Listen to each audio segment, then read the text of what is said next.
The Game of Life and How to Play It by Florence Scovel Shinn. Read by Sarah Partridge. Originally self-published in 1925. Copyright 2021, Master Key Society. Chapter 1. The Game. Most people consider life a battle, but it is not a battle. It is a game. It is a game, however, which cannot be played successfully without the knowledge of spiritual law, and the Old and New Testaments give the rules of the game with wonderful clearness.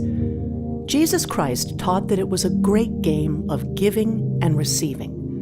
Whatsoever a man soweth, that shall he also reap. This means that whatever man sends out in word or deed will return to him. What he gives, he will receive. If he gives hate, he will receive hate. If he gives love, he will receive love. If he gives criticism, he will receive criticism. If he lies, he will be lied to. If he cheats, he will be cheated. We are taught also that the imaging faculty plays a leading part in the game of life. Keep thy heart, or imagination, with all diligence, for out of it are the issues of life. Proverbs 4:23. This means that what man images sooner or later externalizes in his affairs. I know of a man who feared a certain disease.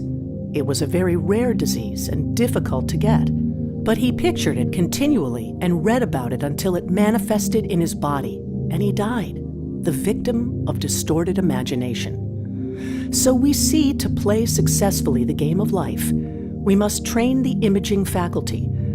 A person with an imaging faculty trained to image only good brings into his life every righteous desire of his heart: health, wealth, love, friends, perfect self-expression, his highest ideals.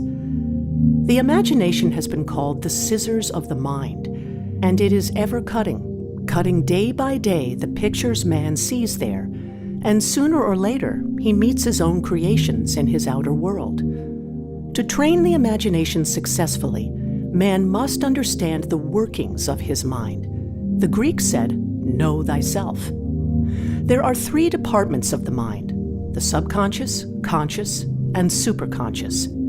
The subconscious is simply power without direction. It is like steam or electricity, and it does what it is directed to do. It has no power of induction. Whatever man feels deeply or images clearly is impressed upon the subconscious mind and carried out in minutest detail. For example, a woman I know, when a child, always made believe she was a widow. She dressed up in black clothes and wore a long black veil, and people thought she was very clever and amusing. She grew up and married a man with whom she was deeply in love. In a short time, he died, and she wore black and a sweeping veil for many years. The picture of herself as a widow was impressed upon the subconscious mind, and in due time worked itself out, regardless of the havoc created. The conscious mind has been called mortal or carnal mind. It is the human mind and sees life as it appears to be. It sees death, disaster, sickness, poverty, and limitation of every kind, and it impresses the subconscious. The superconscious mind is the God mind within each man, and is the realm of perfect ideas. In it is the perfect pattern spoken of by Plato, the divine design, for there is a divine design for each person. There is a place that you are to fill and no one else can fill, something you are to do which no one else can do. There is a perfect picture of this in the superconscious mind. It usually flashes across the conscious as an unattainable ideal, something too good to be true. In reality, it is man's true destiny or destination flashed to him from the infinite intelligence which is within himself. Many people, however, are in ignorance of their true destinies and are striving for things and situations which do not belong to them and would only bring failure and dissatisfaction if attained. For example, a woman came to me and asked me to speak the word that she would marry a certain man with whom she was very much in love. She called him A.B. I replied that this would be a violation of spiritual law, but that I would speak the word for the right man, the divine selection, the man who belonged to her by divine right. I added, if AB is the right man, you can't lose him, and if he isn't, you will receive his equivalent. She saw AB frequently, but no headway was made in their friendship. One evening, she called and said, "Do you know, for the last week, AB hasn't seemed so wonderful to me." I replied, "Maybe he is not the divine selection. Another man may be the right one." Soon after that, she met another man who fell in love with her at once, and who said she was his ideal. In fact, he said all the things that she had always wished AB would say to her. She remarked, "It was quite uncanny." She soon returned his love and lost all interest in AB. This shows the law of substitution. A right idea was substituted for a wrong one. Therefore, there was no loss or sacrifice involved. Jesus Christ said, "Seek ye first the kingdom of God and his righteousness, and all these things shall be added unto you." And he said the kingdom was within man. The kingdom is the realm of right ideas, or the divine pattern. Jesus Christ taught that man's words played a leading part in the game of life. By your words ye are justified, and by your words ye are condemned. Many people have brought disaster into their lives through idle words.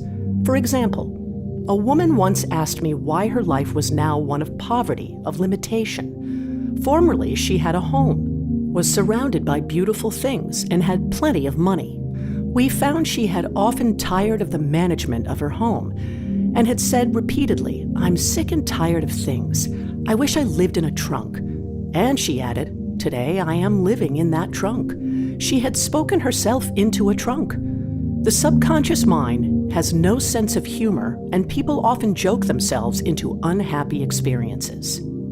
For example, a woman who had a great deal of money joked continually about getting ready for the poorhouse. In a few years, she was almost destitute, having impressed the subconscious mind with a picture of lack and limitation. Fortunately, the law works both ways, and a situation of lack may be changed to one of plenty. For example, a woman came to me one hot summer's day for a treatment for prosperity. She was worn out, dejected, and discouraged. She said she possessed just $8 in the world. I said, "Good, we'll bless the $8 and multiply them as Jesus Christ multiplied the loaves and the fishes. For he taught that every man had the power to bless and to multiply, to heal and to prosper." She said, "What shall I do next?" I replied, "Follow intuition. Have you a hunch to do anything or to go anywhere? Intuition means intuition, or to be taught from within. It is man's unerring guide, and I will deal more fully with its laws in a following chapter." The woman replied, "I don't know. I seem to have a hunch to go home. I've just enough money for car fare." Her home was in a distant city and was one of lack and limitation, and the reasoning mind or intellect would have said, "Stay in New York and get work and make some money." I replied, "Then go home. Never violate a hunch." I spoke the following words for her. "Infinite Spirit, open the way for great abundance. She is an irresistible magnet for all that belongs to her by divine right." I told her to repeat it continually also. She left for home immediately. In calling on a woman one day, she linked up with an old friend of her family. Through this friend, she received thousands of dollars in a most miraculous way. She has said to me often, "Tell people about the woman who came to you with $8 and a hunch." There is always plenty on man's pathway, but it can only be brought into manifestation through desire, faith, or the spoken word. Jesus Christ brought out clearly that man must make the first move. "Ask, and it shall be given you. Seek, and ye shall find. Knock, and it shall be opened unto you." Matthew 7:7. In the scriptures we read, "Concerning the works of my hands, command ye me." Infinite intelligence, God, is ever ready to carry out man's smallest or greatest demands. Every desire, uttered or unexpressed, is a demand. we are often startled by having a wish suddenly fulfilled. For example, one Easter, having seen many beautiful rose trees in the florist's windows, I wished I would receive one, and for an instant saw it mentally being carried in the door. Easter came, and with it a beautiful rose tree. I thanked my friend the following day and told her it was just what I had wanted. She replied, "I didn't send you a rose tree. I sent you lilies." The man had mixed the order and sent me a rose tree simply because I had started the law in action, and I had to have a rose tree. Nothing stands between man and his highest ideals and every desire of his heart but doubt and fear. When man can wish without worrying, every desire will be instantly fulfilled.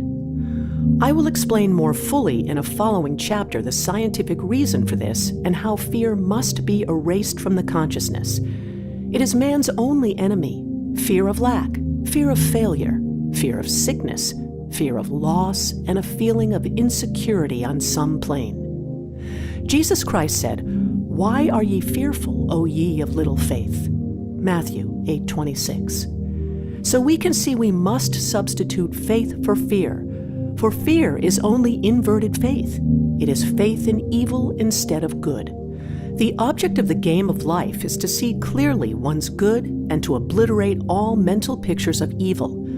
This must be done by impressing the subconscious mind with a realization of good. A very brilliant man who has attained great success told me he had suddenly erased all fear from his consciousness by reading a sign which hung in a room. He saw printed in large letters this statement, "Why worry? It will probably never happen." These words were stamped indelibly upon his subconscious mind, and he has now a firm conviction that only good can come into his life. Therefore, only good can manifest. In the following chapter, I will deal with the different methods of impressing the subconscious mind. It is man's faithful servant, but one must be careful to give it the right orders. Man has ever a silent listener at his side, his subconscious mind. Every thought, every word is impressed upon it and carried out in amazing detail. It is like a singer making a record on the sensitive disc of the phonographic plate. Every note and tone of the singer's voice is registered. If he coughs or hesitates, it is registered also.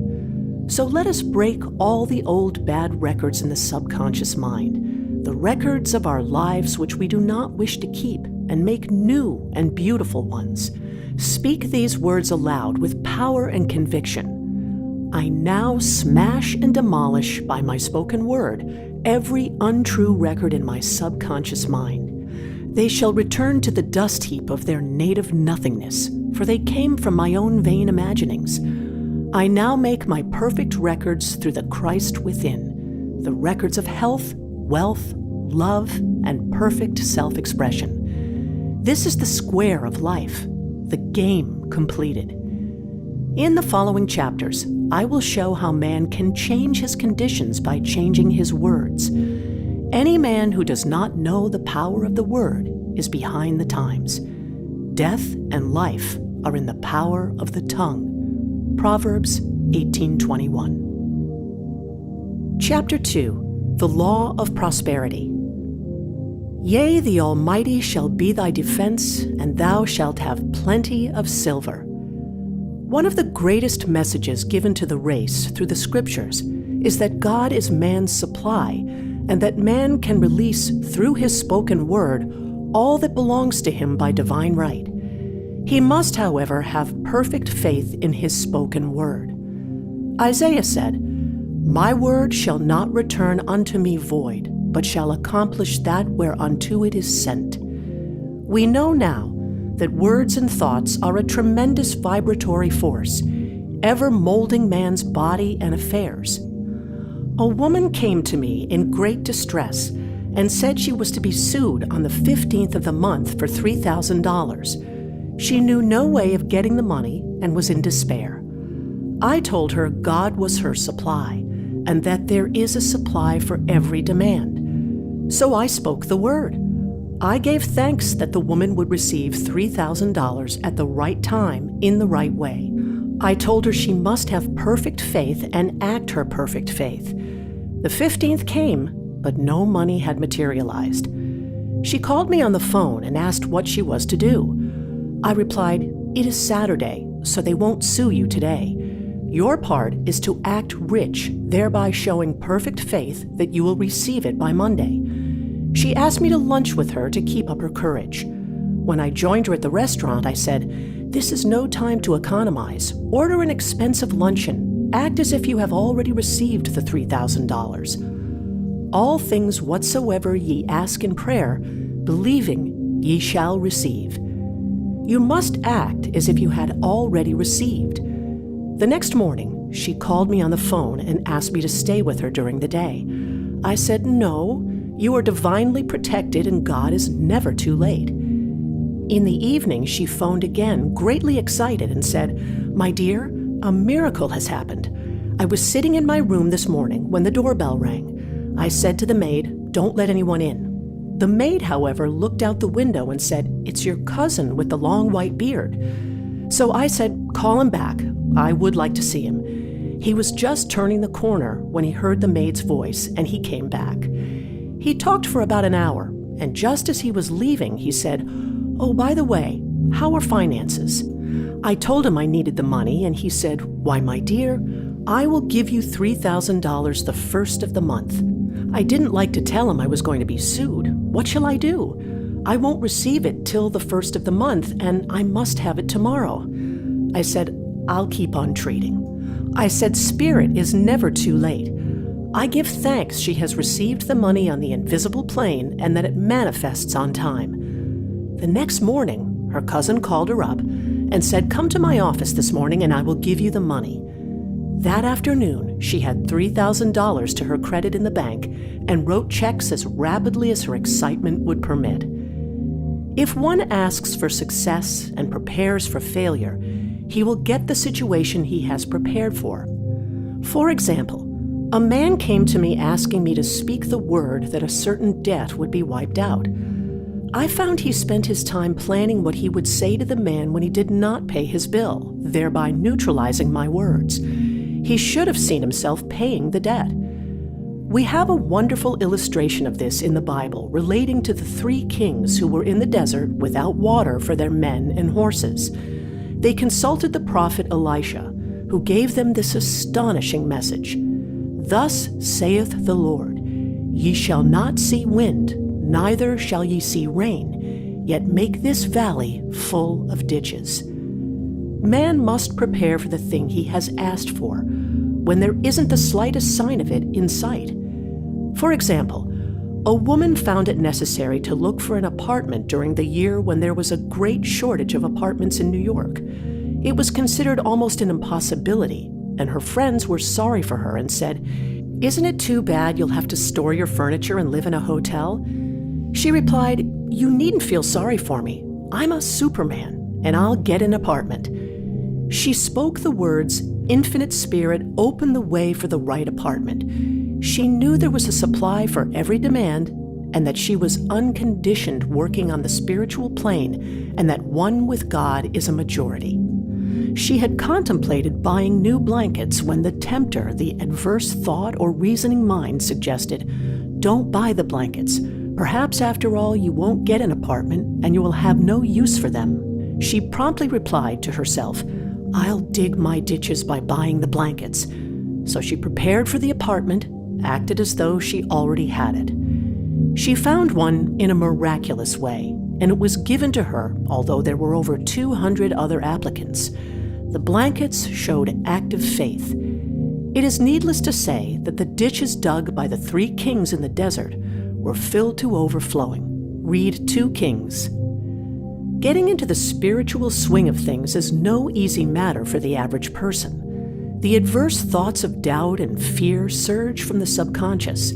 They are the army of the aliens, which must be put to flight. This explains why it is so often darkest before the dawn. A big demonstration is usually preceded by tormenting thoughts. Having made a statement of high spiritual truth, one challenges the old beliefs in the subconscious, and error is exposed to be put out. This is the time when one must make his affirmations of truth repeatedly and rejoice and give thanks that he has already received. Before ye call, I shall answer. This means that every good and perfect gift is already man's awaiting his recognition. Man can only receive what he sees himself receiving. The children of Israel were told that they could have all the land they could see. This is true of every man.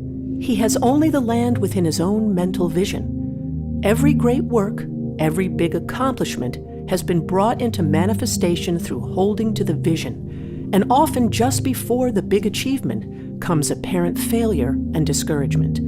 The children of Israel, when they reached the promised land, were afraid to go in, for they said it was filled with giants who made them feel like grasshoppers. And there we saw the giants, and we were in our own sight as grasshoppers. This is almost every man's experience. However, the one who knows spiritual law is undisturbed by appearance and rejoices while he is yet in captivity. That is, he holds to his vision and gives thanks that the end is accomplished he has received. Jesus Christ gave a wonderful example of this. He said to his disciples, "Say not ye, there are yet 4 months, and then cometh the harvest? Behold, I say unto you, lift up your eyes and look on the fields, for they are ripe already to harvest." His clear vision pierced the world of matter, and he saw clearly the fourth dimensional world, things as they really are, perfect and complete in divine mind. So man must ever hold the vision of his journey's end and demand the manifestation of that which he has already received. It may be his perfect health, love, supply, self-expression, home, or friends.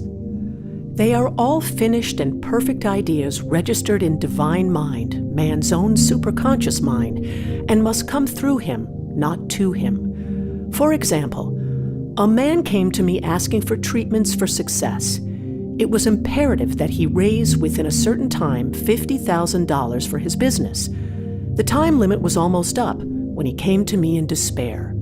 No one wanted to invest in his enterprise, and the bank had flatly refused a loan.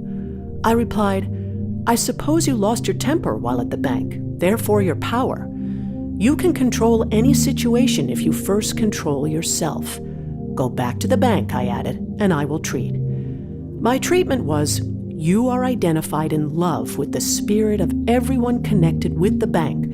Let the divine idea come out of this situation.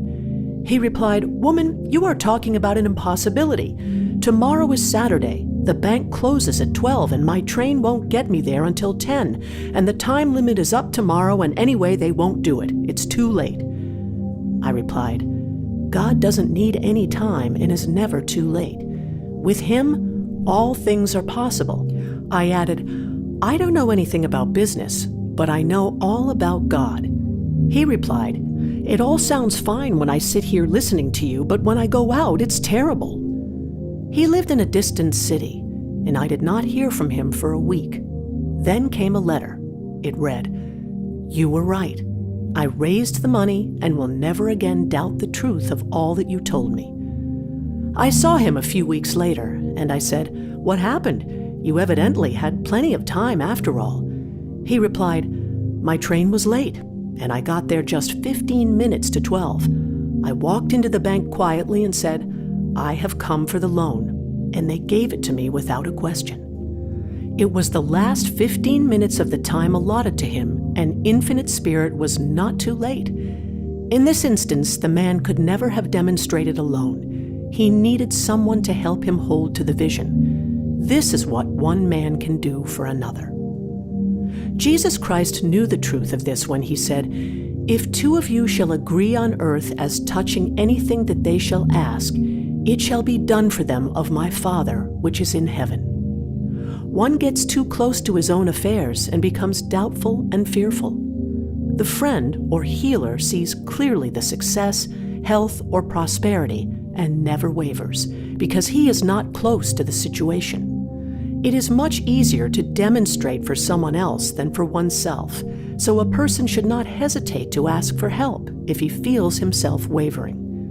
A keen observer of life once said, No man can fail if some one person sees him successful. Such is the power of the vision, and many a great man has owed his success to a wife or sister or a friend who believed in him and held without wavering to the perfect pattern. Chapter 3. The Power of the Word. By thy words thou shalt be justified, and by thy words thou shalt be condemned. A person knowing the power of the word becomes very careful of his conversation. He has only to watch the reaction of his words to know that they do not return void. Through his spoken word, man is continually making laws for himself. I knew a man who said, "I always miss a car. It invariably pulls out just as I arrive." His daughter said, "I always catch a car. It's sure to come just as I get there." This occurred for years. Each had made a separate law for himself, one of failure, one of success. This is the psychology of superstitions. The horseshoe or rabbit's foot contains no power, but man's spoken word and belief that it will bring him good luck creates expectancy in the subconscious mind and attracts a lucky situation. I find, however, this will not work when man has advanced spiritually and knows a higher law. One cannot turn back and must put away graven images. For example, 2 men in my class had had great success in business for several months when suddenly everything went to smash. We tried to analyze the situation, and I found instead of making their affirmations and looking to God for success and prosperity, they had each bought a lucky monkey. I said, "Oh, I see. You have been trusting in the lucky monkey instead of God. Put away the lucky monkeys and call on the law of forgiveness, for man has power to forgive or neutralize his mistakes." They decided to throw the lucky monkeys down a coal hole, and all went well again. This does not mean, however, that one should throw away every lucky ornament or horseshoe about the house, but he must recognize that the power back of it is the one and only power, God, and that the object simply gives him a feeling of expectancy. I was with a friend one day who was in deep despair. In crossing the street, she picked up a horseshoe. Immediately, she was filled with joy and hope. She said God has sent her the horseshoe in order to keep up her courage. It was indeed at that moment about the only thing that could have registered in her consciousness. Her hope became faith, and she ultimately made a wonderful demonstration. I wish to make the point clear that the men previously mentioned were depending on the monkeys alone, while this woman recognized the power back of the horseshoe. I know in my own case, it took a long while to get out of a belief that a certain thing brought disappointment. If the thing happened, disappointment invariably followed. I found the only way I could make a change in the subconscious was by asserting there are not two powers. There is only one power, God. Therefore, there are no disappointments, and this thing means a happy surprise. I noticed a change at once, and happy surprises commenced coming my way. I have a friend who said nothing could induce her to walk under a ladder. I said, "If you are afraid, you are giving in to a belief in two powers, good and evil, instead of one.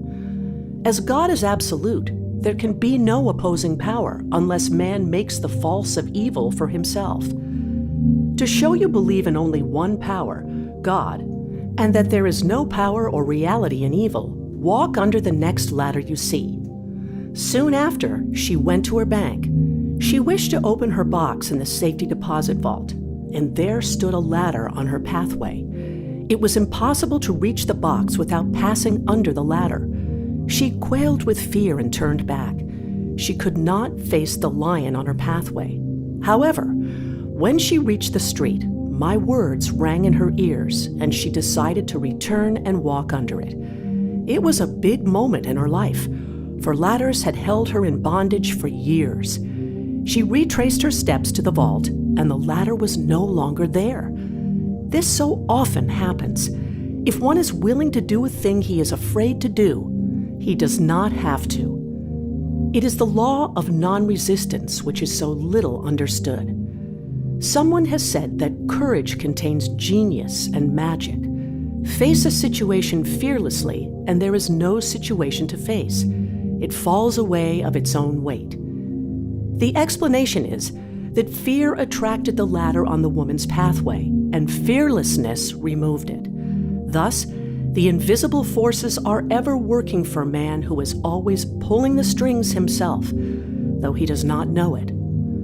Owing to the vibratory power of words, whatever man voices, he begins to attract. People who continually speak of disease invariably attract it. After man knows the truth, he cannot be too careful of his words. For example, I have a friend who often says on the phone, "Do come to see me and have a fine old-fashioned chat." This old-fashioned chat means an hour of about 500 to 1,000 destructive words, the principal topics being loss, lack, failure, and sickness. I reply, "No, I thank you. I've had enough old-fashioned chats in my life. They are too expensive, but I will be glad to have a new-fashioned chat and talk about what we want, not what we don't want." There is an old saying that man only dares use his words for three purposes: to heal, bless, or prosper. What man says of others will be said of him, and what he wishes for another, he is wishing for himself. Curses, like chickens, come home to roost. If a man wishes someone bad luck, he is sure to attract bad luck himself. If he wishes to aid someone to success, he is wishing and aiding himself to success. The body may be renewed and transformed through the spoken word and clear vision, and disease be completely wiped out of the consciousness. The metaphysician knows that all disease has a mental correspondence, and in order to heal the body, one must first heal the soul. The soul is the subconscious mind, and it must be saved from wrong thinking. In the 23rd Psalm, we read, "He restoreth my soul." This means that the subconscious mind or soul must be restored with the right ideas, and the mystical marriage is the marriage of the soul and the spirit, or the subconscious and superconscious mind. They must be one. When the subconscious is flooded with the perfect ideas of the superconscious, God and man are one. I and the Father are one. That is, he is one with the realm of perfect ideas. He is the man made in God's likeness and image, imagination, and is given power and dominion over all created things, his mind, body, and affairs. It is safe to say that all sickness and unhappiness come from the violation of the law of love. A new commandment I give unto you: love one another. And in the game of life, love or goodwill takes every trick. For example, a woman I know had for years an appearance of a terrible skin disease. The doctors told her it was incurable, and she was in despair. She was on the stage, and she feared she would soon have to give up her profession, and she had no other means of support. She, however, procured a good engagement, and on the opening night made a great hit. She received flattering notices from the critics and was joyful and elated.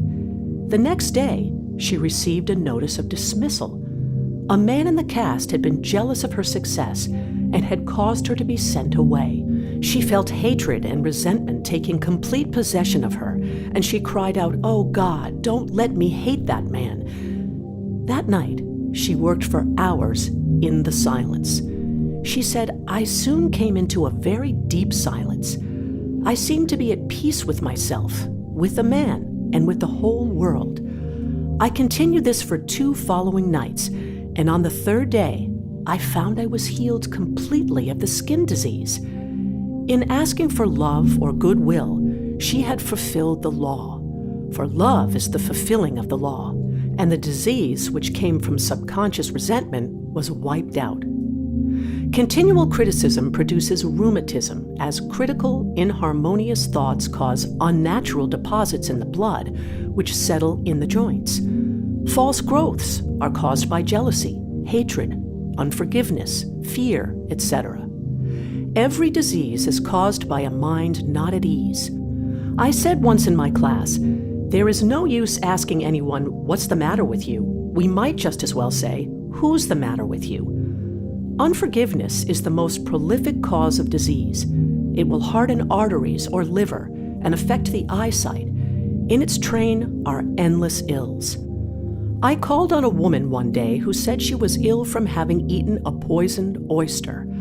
I replied, "Oh no, the oyster was harmless. You poisoned the oyster."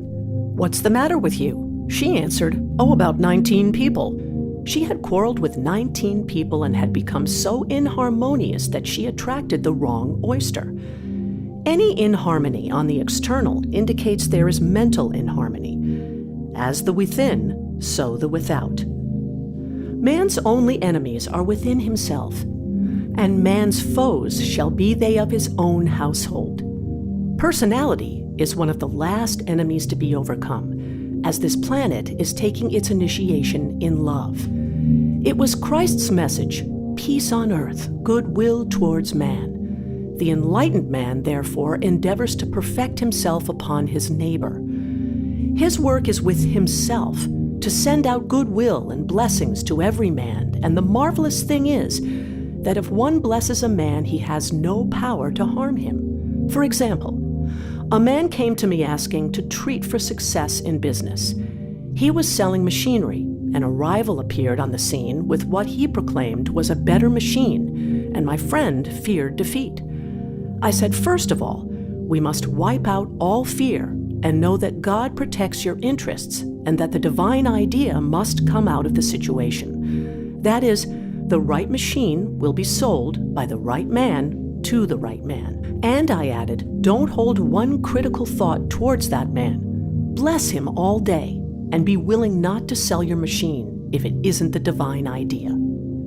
So he went to the meeting, fearless and non-resistant, and blessing the other man. He said the outcome was very remarkable. The other man's machine refused to work, and he sold his without the slightest difficulty. But I say unto you, love your enemies, bless them that curse you, do good to them that hate you, and pray for them which spitefully use you and persecute you.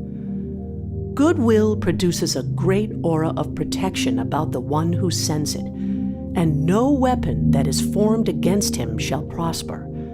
In other words, love and goodwill destroy the enemies within oneself. Therefore, one has no enemies on the external. There is peace on earth for him who sends goodwill to man. Chapter 4, The Law of Nonresistance. Resist not evil. Be not overcome of evil, but overcome evil with good. Nothing on earth can resist an absolutely non-resistant person. The Chinese say that water is the most powerful element because it is perfectly non-resistant. It can wear away a rock and sweep all before it. Jesus Christ said, resist not evil, for he knew in reality there is no evil, therefore nothing to resist. Evil has come of a man's vain imagination or a belief in two powers, good and evil. There is an old legend that Adam and Eve ate of Maya, the tree of illusion, and saw two powers instead of one power, God. Therefore, evil is a false law man has made for himself through psychoma or soul sleep. Soul sleep means that man's soul has been hypnotized by the race belief of sin, sickness, and death, etc., which is carnal or mortal thought, and his affairs have outpictured his illusions. We have read in a preceding chapter that man's soul is his subconscious mind, and whatever he feels deeply, good or bad, is outpictured by that faithful servant. His body and affairs show forth what he has been picturing. The sick man has pictured sickness, the poor man, poverty, the rich man, wealth. People often say, why does a little child attract illness when it is too young even to know what it means? I answer that children are sensitive and receptive to the thoughts of others about them, and often outpicture the fears of their parents. I heard a metaphysician once say, if you do not run your subconscious mind yourself, someone else will run it for you. Mothers often unconsciously attract illness and disaster to their children by continually holding them in thoughts of fear and watching for symptoms. For example, a friend asked a woman if her little girl had had the measles. She replied promptly, "Not yet."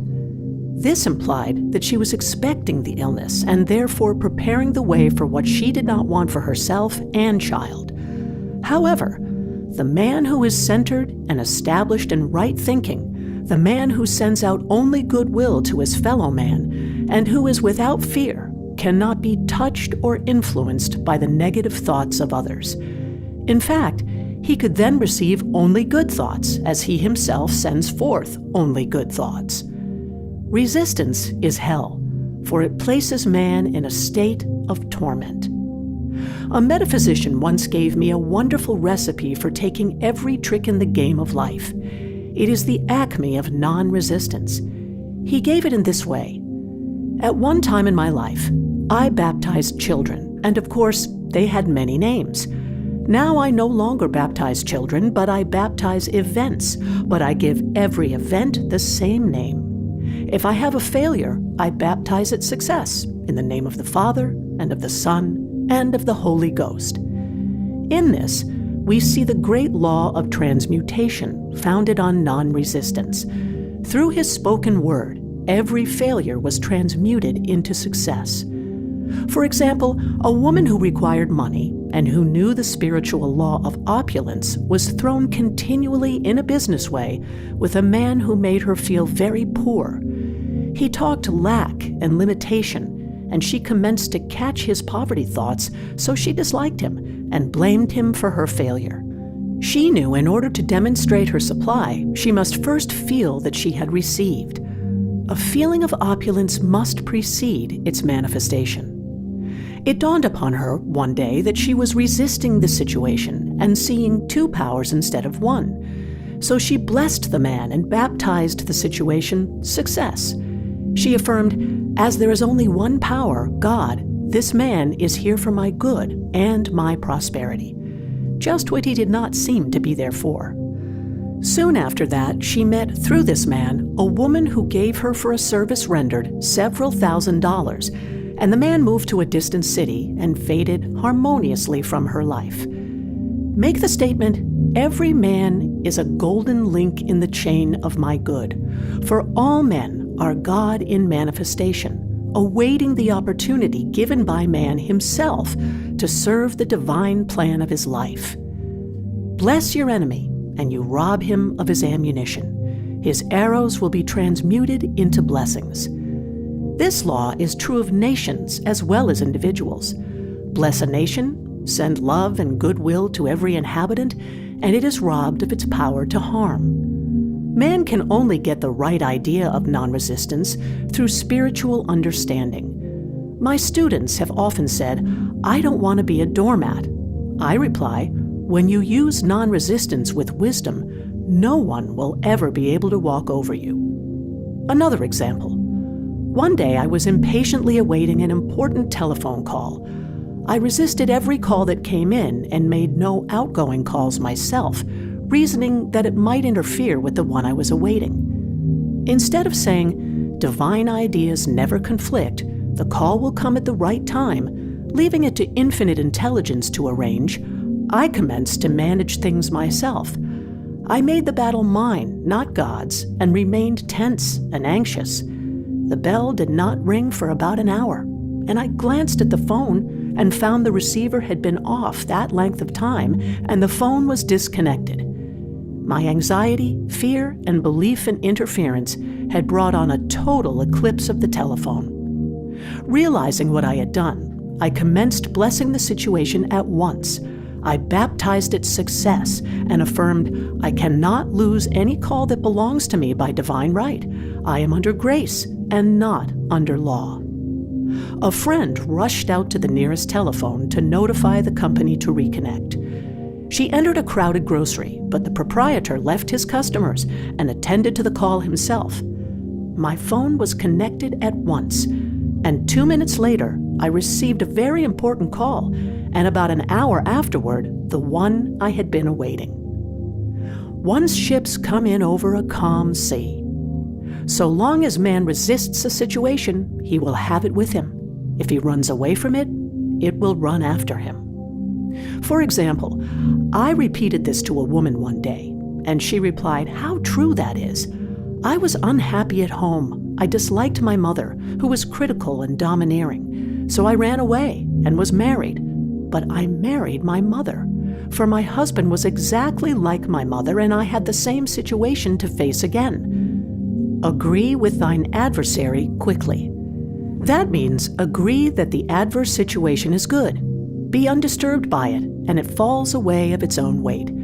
"None of these things move me" is a wonderful affirmation. The inharmonious situation comes from some inharmony within man himself. When there is in him no emotional response to an inharmonious situation, it fades away forever from his pathway. So we see man's work is ever with himself.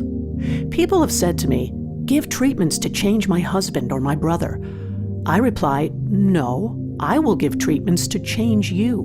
When you change, your husband and your brother will change." One of my students was in the habit of lying. I told her it was a failure method, and if she lied, she would be lied to. She replied, "I don't care. I can't possibly get along without lying." One day, she was speaking on the phone to a man with whom she was very much in love.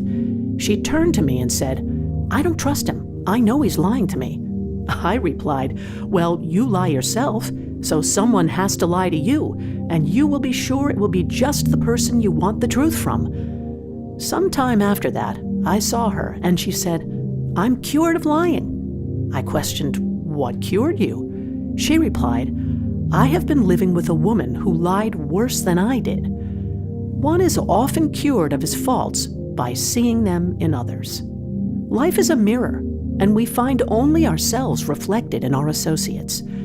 Living in the past is a failure method and a violation of spiritual law.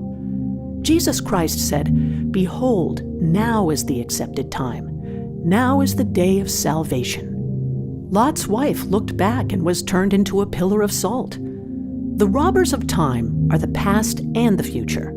Man should bless the past and forget it if it keeps him in bondage, and bless the future, knowing it has in store for him endless joys, but live fully in the now. For example, a woman came to me complaining that she had no money with which to buy Christmas gifts. She said, "Last year was so different. I had plenty of money and gave lovely presents, and this year I have scarcely a cent." I replied, "You will never demonstrate money while you are pathetic and live in the past. Live fully in the now and get ready to give Christmas presents. Dig your ditches and the money will come." She exclaimed, "I know what to do. I will buy some tinsel twine, Christmas seals, and wrapping paper." I replied, "Do that, and the presents will come and stick themselves to the Christmas seals." This, too, was showing financial fearlessness and faith in God, as the reasoning mind said, "Keep every cent you have, as you are not sure you will get any more." She bought the seals, paper, and twine, and a few days before Christmas, received a gift of several $100s. Buying the seals and twine had impressed the subconscious with expectancy and opened the way for the manifestation of the money. She purchased all the presents in plenty of time. Man must live suspended in the moment. Look well, therefore, to this day. Such is the salutation of the dawn. He must be spiritually alert, ever awaiting his leads, taking advantage of every opportunity. One day, I said continually, silently, "Infinite Spirit, don't let me miss a trick." And something very important was told to me that evening. It is most necessary to begin the day with right words. Make an affirmation immediately upon waking. For example, "Thy will be done this day. Today is a day of completion. I give thanks for this perfect day. Miracle shall follow miracle, and wonders shall never cease." Make this a habit, and one will see wonders and miracles come into life. One morning, I picked up a book and read, "Look with wonder at that which is before you." It seemed to be my message for the day, so I repeated again and again, "Look with wonder at that which is before you. At about noon, a large sum of money was given me, which I had been desiring for a certain purpose. In a following chapter, I will give affirmations that I have found most effective. However, one should never use an affirmation unless it is absolutely satisfying and convincing to his own consciousness, and often an affirmative is changed to suit different people. For example, the following has brought success to many. I have a wonderful work in a wonderful way. I give wonderful service for wonderful pay. I gave the first two lines to one of my students, and she added the last two. It made a most powerful statement, as there should always be perfect payment for perfect service, and a rhyme sinks easily into the subconscious. She went about singing it aloud, and soon did receive wonderful work in a wonderful way, and gave wonderful service for wonderful pay. Another student, a businessman, took it and changed the word work to business. He repeated, I have a wonderful business in a wonderful way, and I give wonderful service for wonderful pay. That afternoon, he made a $41,000 deal, though there had been no activity in his affairs for months. Every affirmation must be carefully worded and completely cover the ground. For example, I knew a woman who was in great need and made a demand for work.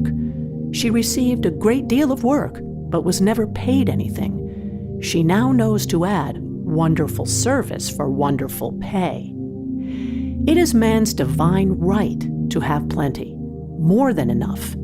His barns should be full, and his cup should flow over. This is God's idea for man, and when man breaks down the barriers of lack in his own consciousness, the golden age will be his, and every righteous desire of his heart fulfilled. Chapter 5. The Law of Karma and the Law of Forgiveness. Man receives only that which he gives. The game of life is a game of boomerangs. Man's thoughts, deeds, and words return to him sooner or later with astounding accuracy. This is the law of karma, which is Sanskrit for comeback. Whatsoever a man soweth, that shall he also reap. For example, a friend told me this story of herself, illustrating the law. She said, I make all my karma on my aunt. Whatever I say to her, someone says to me. I am often irritable at home, and one day said to my aunt, who was talking to me during dinner, no more talk, I wish to eat in peace. The following day, I was lunching with a woman with whom I wished to make a great impression. I was talking animatedly when she said, no more talk, I wish to eat in peace. My friend is high in consciousness, so her karma returns much more quickly than to one on the mental plane. The more man knows, the more he is responsible for, and a person with a knowledge of spiritual law, which he does not practice, suffers greatly in consequence. The fear of the Lord, law, is the beginning of wisdom. If we read the word Lord, law, it will make many passages in the Bible much clearer. Vengeance is mine, I will repay, saith the Lord, law. It is the law which takes vengeance, not God. God sees man perfect, created in his own image, imagination, and given power and dominion. This is the perfect idea of man registered in divine mind, awaiting man's recognition. For man can only be what he sees himself to be, and only attain what he sees himself attaining.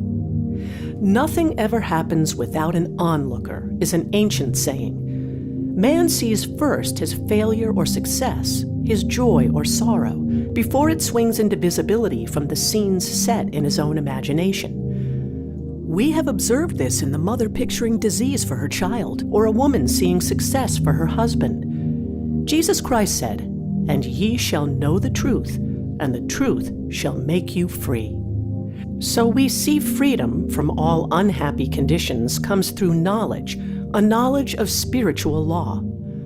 Obedience precedes authority, and the law obeys man when he obeys the law.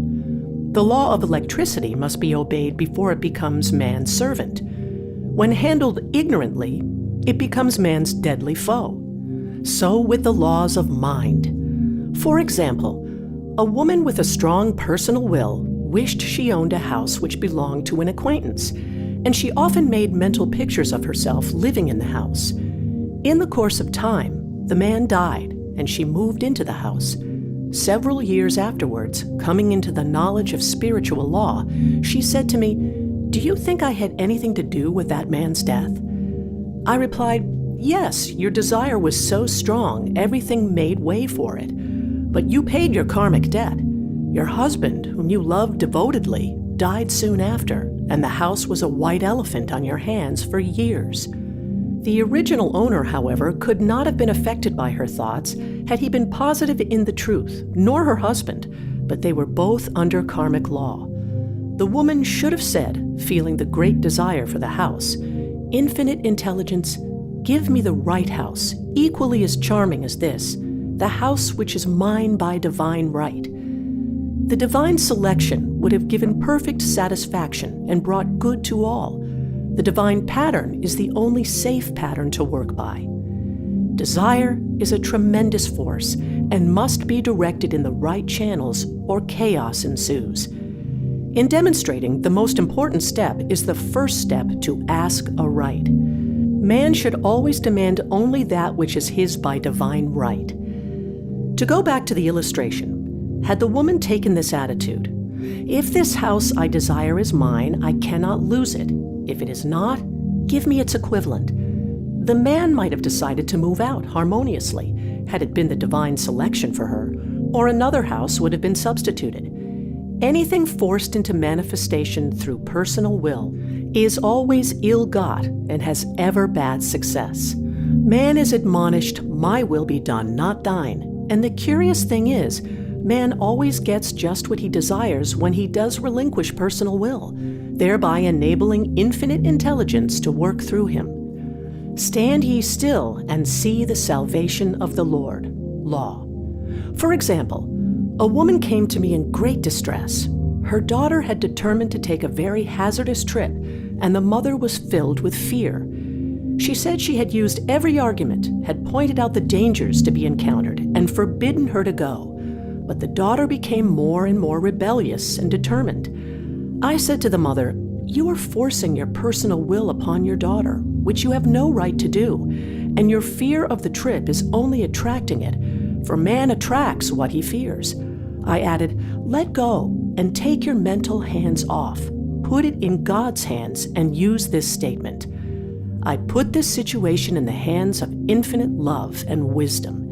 If this trip is the divine plan, I bless it and no longer resist.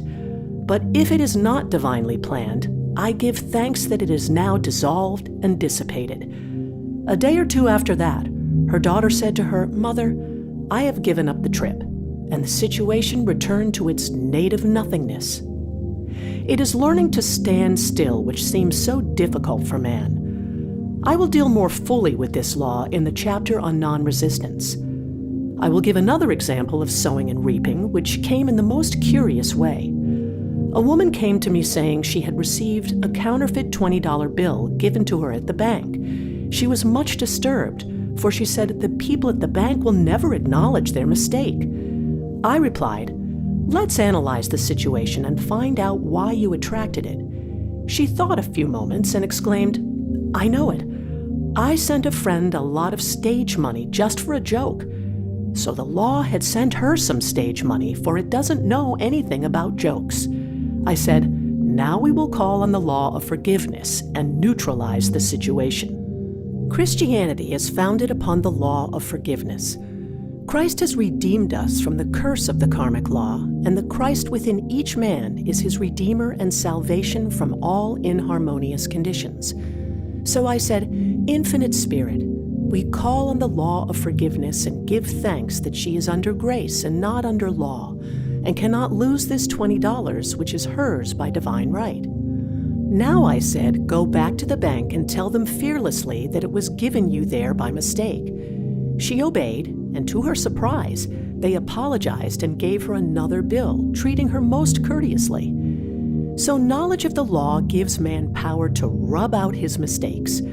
Man cannot force the external to be what he is not. If he desires riches, he must be rich first in consciousness. For example, a woman came to me asking treatment for prosperity. She did not take much interest in her household affairs, and her home was in great disorder. I said to her, "If you wish to be rich, you must be orderly. All men with great wealth are orderly, and order is heaven's first law." I added, "You will never become rich with a burnt match in the pincushion." She had a good sense of humor and commenced immediately putting her house in order. She rearranged furniture, straightened out bureau drawers, cleaned rugs, and soon made a big financial demonstration, a gift from a relative. The woman herself became made over and keeps herself keyed up financially by being ever watchful of the external and expecting prosperity, knowing God is her supply. Many people are in ignorance of the fact that gifts and things are investments, and that hoarding and saving invariably leads to loss. There is that scattereth and yet increaseth, and there is that withholdeth more than is meet, but it tendeth to poverty. For example, I knew a man who wanted to buy a fur-lined overcoat. He and his wife went to various shops, but there was none he wanted. He said they were all too cheap-looking. At last he was shown one. The salesman said was valued at $1,000, but which the manager would sell him for $500 as it was late in the season. His financial possessions amounted to about $700. The reasoning mind would have said, "You can't afford to spend nearly all you have on a coat," but he was very intuitive and never reasoned. He turned to his wife and said, "If I get this coat, I'll make a ton of money." So his wife consented weakly. About a month later, he received a $10,000 commission. The coat made him feel so rich. It linked him with success and prosperity. Without the coat, he would not have received the commission. It was an investment paying large dividends. If man ignores these leadings to spend or to give, the same amount of money will go in an uninteresting or unhappy way. For example, a woman told me on Thanksgiving Day she informed her family that they could not afford a Thanksgiving dinner. She had the money, but decided to save it. A few days later, someone entered her room and took from the bureau drawer the exact amount the dinner would have cost. The law always stands back of the man who spends fearlessly with wisdom. For example, one of my students was shopping with her little nephew. The child clamored for a toy, which she told him she could not afford to buy. She realized suddenly that she was seeking lack and not recognizing God as her supply. So she bought the toy and on her way home picked up in the street the exact amount of money she had paid for it. Man's supply is inexhaustible and unfailing when fully trusted, but faith or trust must precede the demonstration. According to your faith, be it unto you. Faith is the substance of things hoped for, the evidence of things not seen. For faith holds the vision steady, and the adverse pictures are dissolved and dissipated. And in due season we shall reap if we faint not. Jesus Christ brought the good news, the gospel, that there was a higher law than the law of karma, and that law transcends the law of karma. It is the law of grace or forgiveness. It is the law which frees man from the law of cause and effect, the law of consequence, under grace and not under law. We are told that on this plane, man reaps where he has not sown. The gifts of God are simply poured out upon him. All that the kingdom affords is his. This continued state of bliss awaits the man who has overcome the race or world thought. In the world thought there is tribulation, but Jesus Christ said, "Be of good cheer, I have overcome the world." The world thought is that of sin, sickness, and death. He saw their absolute unreality and said, "Sickness and sorrow shall pass away, and death itself, the last enemy, be overcome." We know now, from a scientific standpoint, that death could be overcome by stamping the subconscious mind with the conviction of eternal youth and eternal life. The subconscious, being simply power without direction, carries out orders without questioning. working under the direction of the superconscious, the Christ or God within man, the resurrection of the body would be accomplished. Man would no longer throw off his body in death. It would be transformed into the body electric sung by Walt Whitman, for Christianity is founded upon the forgiveness of sins and an empty tomb.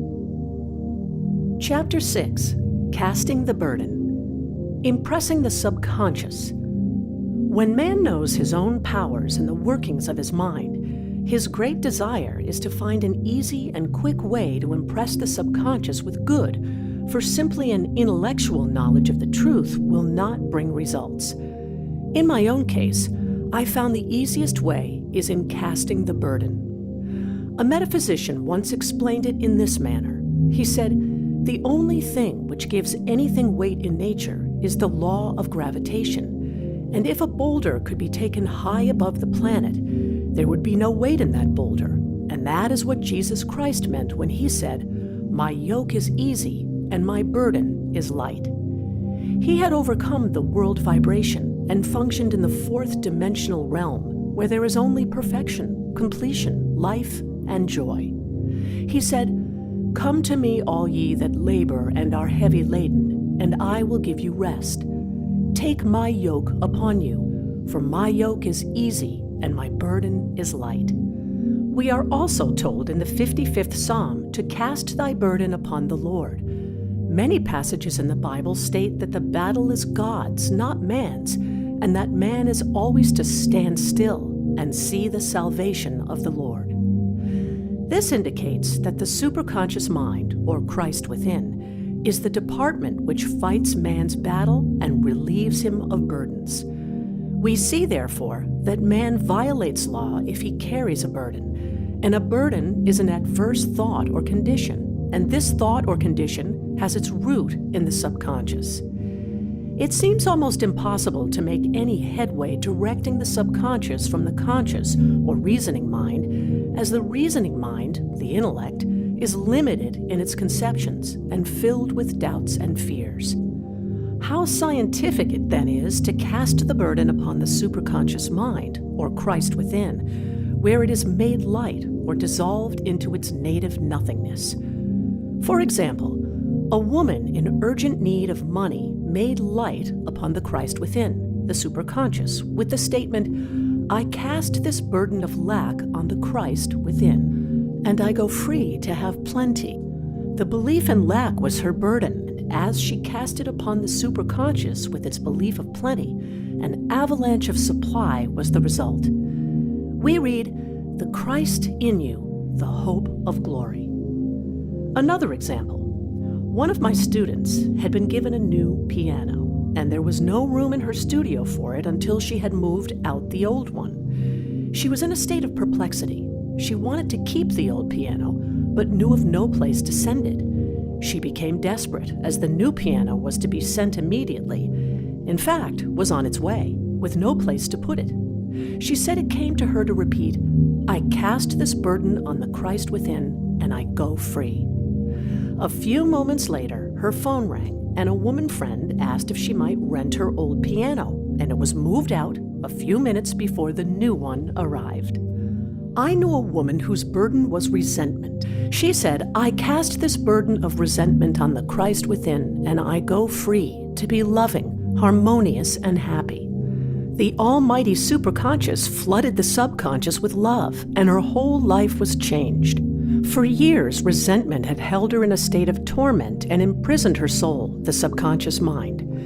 The statement should be made over and over and over, sometimes for hours at a time, silently or audibly, with quietness but determination. I have often compared it to winding up a Victrola. We must wind ourselves up with spoken words. I have noticed in casting the burden, after a little while, one seems to see clearly. It is impossible to have clear vision while in the throes of carnal mind. Doubts and fear poison the mind and body, and imagination runs riot, attracting disaster and disease. In steadily repeating the affirmation, "I cast this burden on the Christ within and go free," the vision clears, and with it, a feeling of relief, and sooner or later, comes the manifestation of good, be it health, happiness, or supply. One of my students once asked me to explain the darkness before the dawn. I referred in a preceding chapter to the fact that often before the big demonstration, everything seems to go wrong, and deep depression clouds the consciousness. It means that out of the subconscious are rising the doubts and fears of the ages.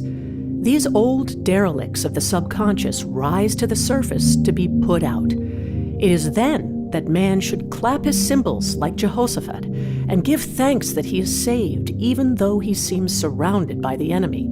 The situation of lack or disease. The student continued, "How long must one remain in the dark?" And I replied, "Until one can see in the dark. And casting the burden enables one to see in the dark." In order to impress the subconscious, active faith is always essential. Faith without works is dead. In these chapters, I have endeavored to bring out this point. Jesus Christ showed active faith when he commanded the multitude to sit down on the ground before he gave thanks for the loaves. I will give another example showing how necessary this step is. In fact, active faith is the bridge over which man passes to his promised land. Through misunderstanding, a woman had been separated from her husband, whom she loved deeply. He refused all offers of reconciliation and would not communicate with her in any way. Coming into the knowledge of spiritual law, she denied the appearance of separation. She made this statement, "There is no separation in divine mind. Therefore, I cannot be separated from the love and companionship which are mine by divine right." She showed active faith by arranging a place for him at the table every day, thereby impressing the subconscious with a picture of his return. Over a year passed, but she never wavered. And one day, he walked in. The subconscious is often impressed through music. Music has a fourth-dimensional quality and releases the soul from imprisonment. It makes wonderful things seem possible and easy of accomplishment. I have a friend who uses her Victrola daily for this purpose. It puts her in perfect harmony and releases the imagination. Another woman often dances while making her affirmations. The rhythm and harmony of music and motion carry her words forth with tremendous power. The student must remember also not to despise the day of small things. Invariably, before a demonstration, come signs of land. Before Columbus reached America, he saw birds and twigs which showed him land was near. So it is with a demonstration, but often the student mistakes it for the demonstration itself and is disappointed. For example, a woman had spoken the word for a set of dishes. Not long afterwards, a friend gave her a dish which was old and cracked. She came to me and said, "Well, I asked for a set of dishes and all I got was a cracked plate." I replied, "The plate was only signs of land. It shows your dishes are coming. Look upon it as birds and seaweed." And not long afterwards, the dishes came. Continually making believe impresses the subconscious. If one makes believe he is rich and makes believe he is successful, in due time he will reap. Children are always making believe, and except ye be converted and become as little children, ye shall not enter the kingdom of heaven. For example, I know of a woman who was very poor, but no one could make her feel poor. She earned a small amount of money from rich friends who constantly reminded her of her poverty and to be careful and saving. Regardless of their admonitions, she would spend all her earnings on a hat or make someone a gift and be in a rapturous state of mind. Her thoughts were always centered on beautiful clothes and rings and things, but without envying others. She lived in the world of the wondrous, and only riches seemed real to her. Before long, she married a rich man, and the rings and things became visible. I do not know whether the man was the divine selection, but opulence had to manifest in her life, as she had imaged only opulence. There is no peace or happiness for man until he has erased all fear from the subconscious. Fear is misdirected energy and must be redirected or transmuted into faith. Jesus Christ said, "Why are ye fearful, O ye of little faith? All things are possible to him that believeth." I am asked so often by my students, how can I get rid of fear? I reply, by walking up to the thing you are afraid of. The lion takes its fierceness from your fear. Walk up to the lion and he will disappear. Run away and he runs after you. I have shown in previous chapters how the lion of lack disappeared when the individual spent money fearlessly, showing faith that God was his supply and therefore unfailing. Many of my students have come out of the bondage of poverty and are now bountifully supplied through losing all fear of letting money go out. The subconscious is impressed with the truth that God is the giver and the gift. Therefore, as one is one with the giver, he is one with the gift. A splendid statement is, "I now thank God the giver for God the gift." Man has so long separated himself from his good and his supply through thoughts of separation and lack that sometimes it takes dynamite to dislodge these false ideas from the subconscious, and the dynamite is a big situation. We see in the foregoing illustration how the individual was freed from his bondage by showing fearlessness. Man should watch himself hourly to detect if his motive for action is fear or faith. Choose ye this day whom we shall serve, fear or faith. Perhaps one's fear is of personality. Then do not avoid the people feared. Be willing to meet them cheerfully, and they will either prove golden links in the chain of one's good, or disappear harmoniously from one's pathway. Perhaps one's fear is of disease or germs. Then one should be fearless and undisturbed in a germ-laden situation, and he would be immune. One can only contract germs while vibrating at the same rate as the germ, and fear drags men down to the level of the germ. Of course, the disease-laden germ is the product of carnal mind, as all thought must objectify. Germs do not exist in the superconscious or divine mind, therefore are the product of man's vain imagination.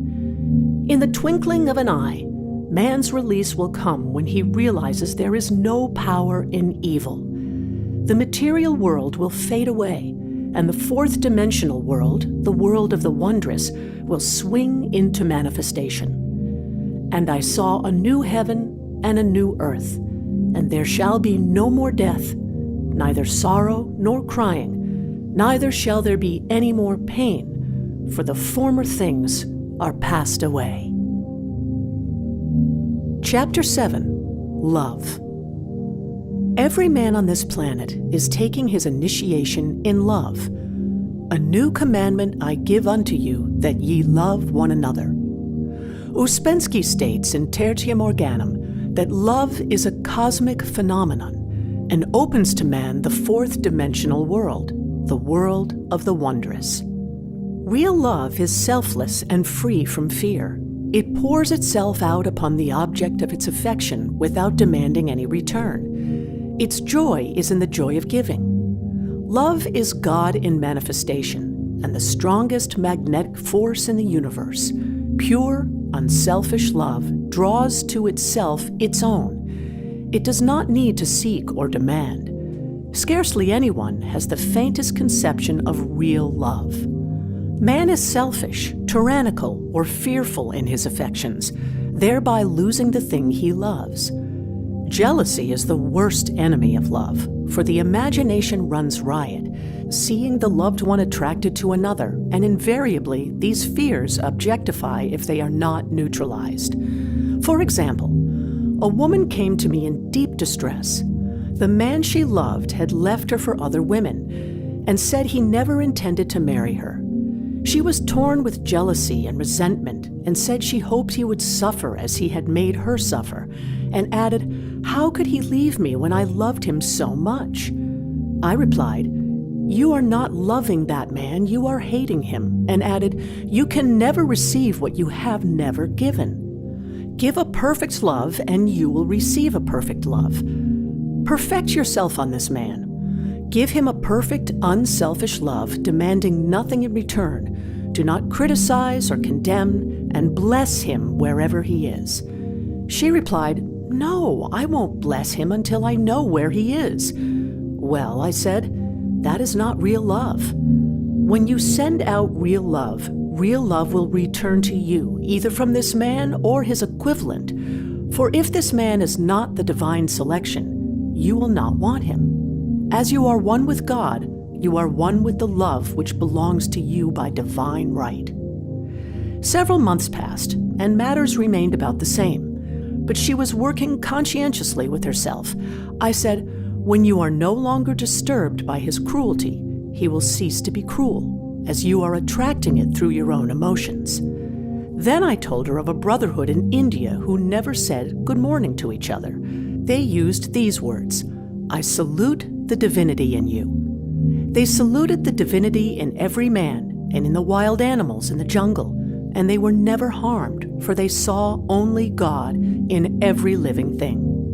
I said, "Salute the divinity in this man and say, I see your divine self only. I see you as God sees you, perfect, made in his image and likeness." She found she was becoming more poised and gradually losing her resentment. He was a captain, and she always called him the Cap. One day she said suddenly, "God bless the Cap wherever he is." I replied, "Now that is real love. And when you have become a complete circle and are no longer disturbed by the situation, you will have his love or attract its equivalent."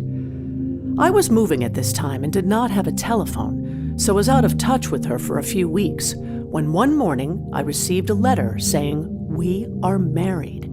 At the earliest opportunity, I paid her a call. My first words were, "What happened?" "Oh," she exclaimed, "a miracle. One day, I woke up and all suffering had ceased. I saw him that evening and he asked me to marry him. We were married in about a week, and I have never seen a more devoted man." There is an old saying, "No man is your enemy, no man is your friend. Every man is your teacher." So one should become impersonal and learn what each man has to teach him, and soon he would learn his lessons and be free. The woman's lover was teaching her selfless love, which every man sooner or later must learn. Suffering is not necessary for man's development.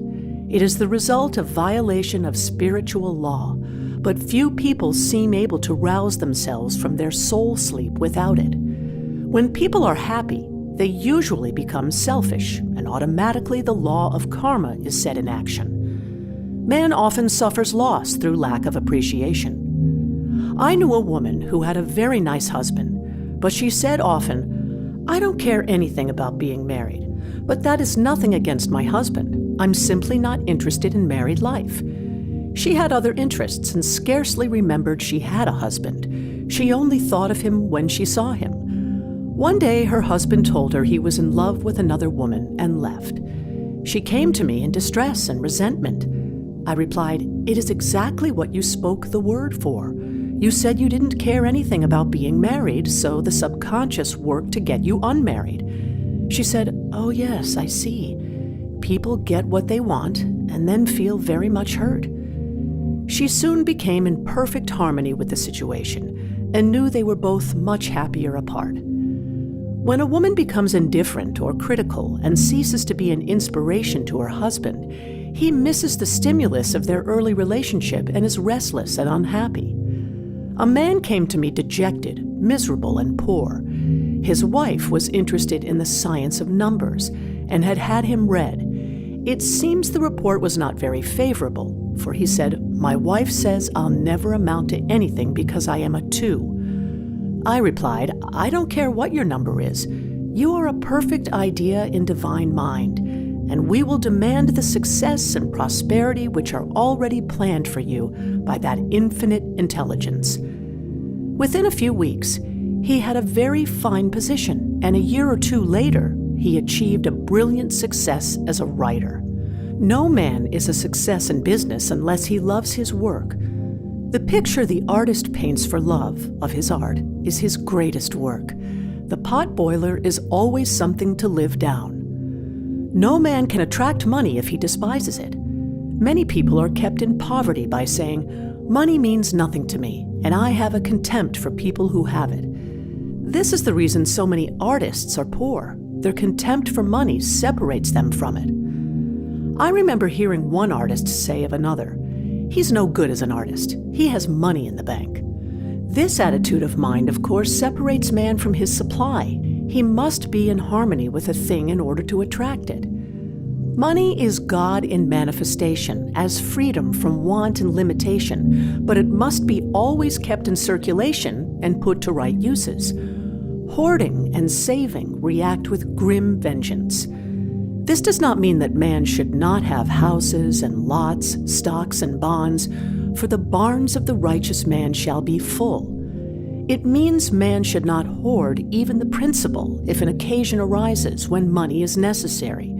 In letting it go out fearlessly and cheerfully, he opens the way for more to come in, for God is man's unfailing and inexhaustible supply.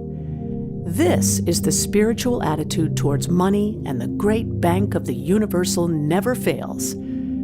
We see an example of hoarding in the film production of Greed. The woman won $5,000 in a lottery, but would not spend it. She hoarded and saved, let her husband suffer and starve, and eventually she scrubbed floors for a living. She loved the money itself and put it above everything, and one night she was murdered and the money taken from her. This is an example of where love of money is the root of all evil. Money in itself is good and beneficial, but used for destructive purposes, hoarded and saved, or considered more important than love, brings disease and disaster and the loss of the money itself. Follow the path of love, and all things are added, for God is love, and God is supply. Follow the path of selfishness and greed, and the supply vanishes, or man is separated from it. For example, I knew the case of a very rich woman who hoarded her income. She rarely gave anything away, but bought and bought and bought things for herself. She was very fond of necklaces, and a friend once asked her how many she possessed. She replied, 67. She bought them and put them away, carefully wrapped in tissue paper.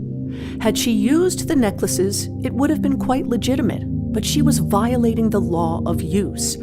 Her closets were filled with clothes she never wore and jewels which never saw the light. The woman's arms were gradually becoming paralyzed from holding on to things, and eventually she was considered incapable of looking after her affairs, and her wealth was handed over to others to manage. So man, in ignorance of the law, brings about his own destruction. All disease, all unhappiness, come from the violation of the law of love. Man's boomerangs of hate, resentment, and criticism come back laden with sickness and sorrow. Love seems almost a lost art, but the man with the knowledge of spiritual law knows it must be regained, for without it, he has become as sounding brass and tinkling cymbals. For example, I had a student who came to me month after month to clean her consciousness of resentment. After a while, she arrived at the point where she resented only one woman, but that one woman kept her busy. Little by little, she became poised and harmonious, and one day, all resentment was wiped out. She came in radiant and exclaimed, "You can't understand how I feel. The woman said something to me, and instead of being furious, I was loving and kind, and she apologized and was perfectly lovely to me. No one can understand the marvelous lightness I feel within." Love and goodwill are invaluable in business. For example, a woman came to me complaining of her employer. She said she was cold and critical and knew she did not want her in the position. "Well," I replied, "salute the divinity in the woman and send her love." She said, "I can't, she's a marble woman." I answered, "You remember the story of the sculptor who asked for a certain piece of marble? He was asked why he wanted it, and he replied, because there is an angel in the marble. And out of it, he produced a wonderful work of art." She said, "Very well, I'll try it." A week later, she came back and said, "I did what you told me to, and now the woman is very kind and took me out in her car." People are sometimes filled with remorse for having done someone an unkindness, perhaps years ago. If the wrong cannot be righted, its effect can be neutralized by doing someone a kindness in the present. This one thing I do, forgetting those things which are behind, and reaching forth unto those things which are before. Sorrow, regret, and remorse tear down the cells of the body and poison the atmosphere of the individual. A woman said to me in deep sorrow, "Treat me to be happy and joyous, for my sorrow makes me so irritable with the members of my family that I keep making more karma." I was asked to treat a woman who was mourning for her daughter. I denied all belief in loss and separation and affirmed that God was the woman's joy, love, and peace. The woman gained her poise at once, but sent word by her son not to treat any longer because she was so happy it wasn't respectable.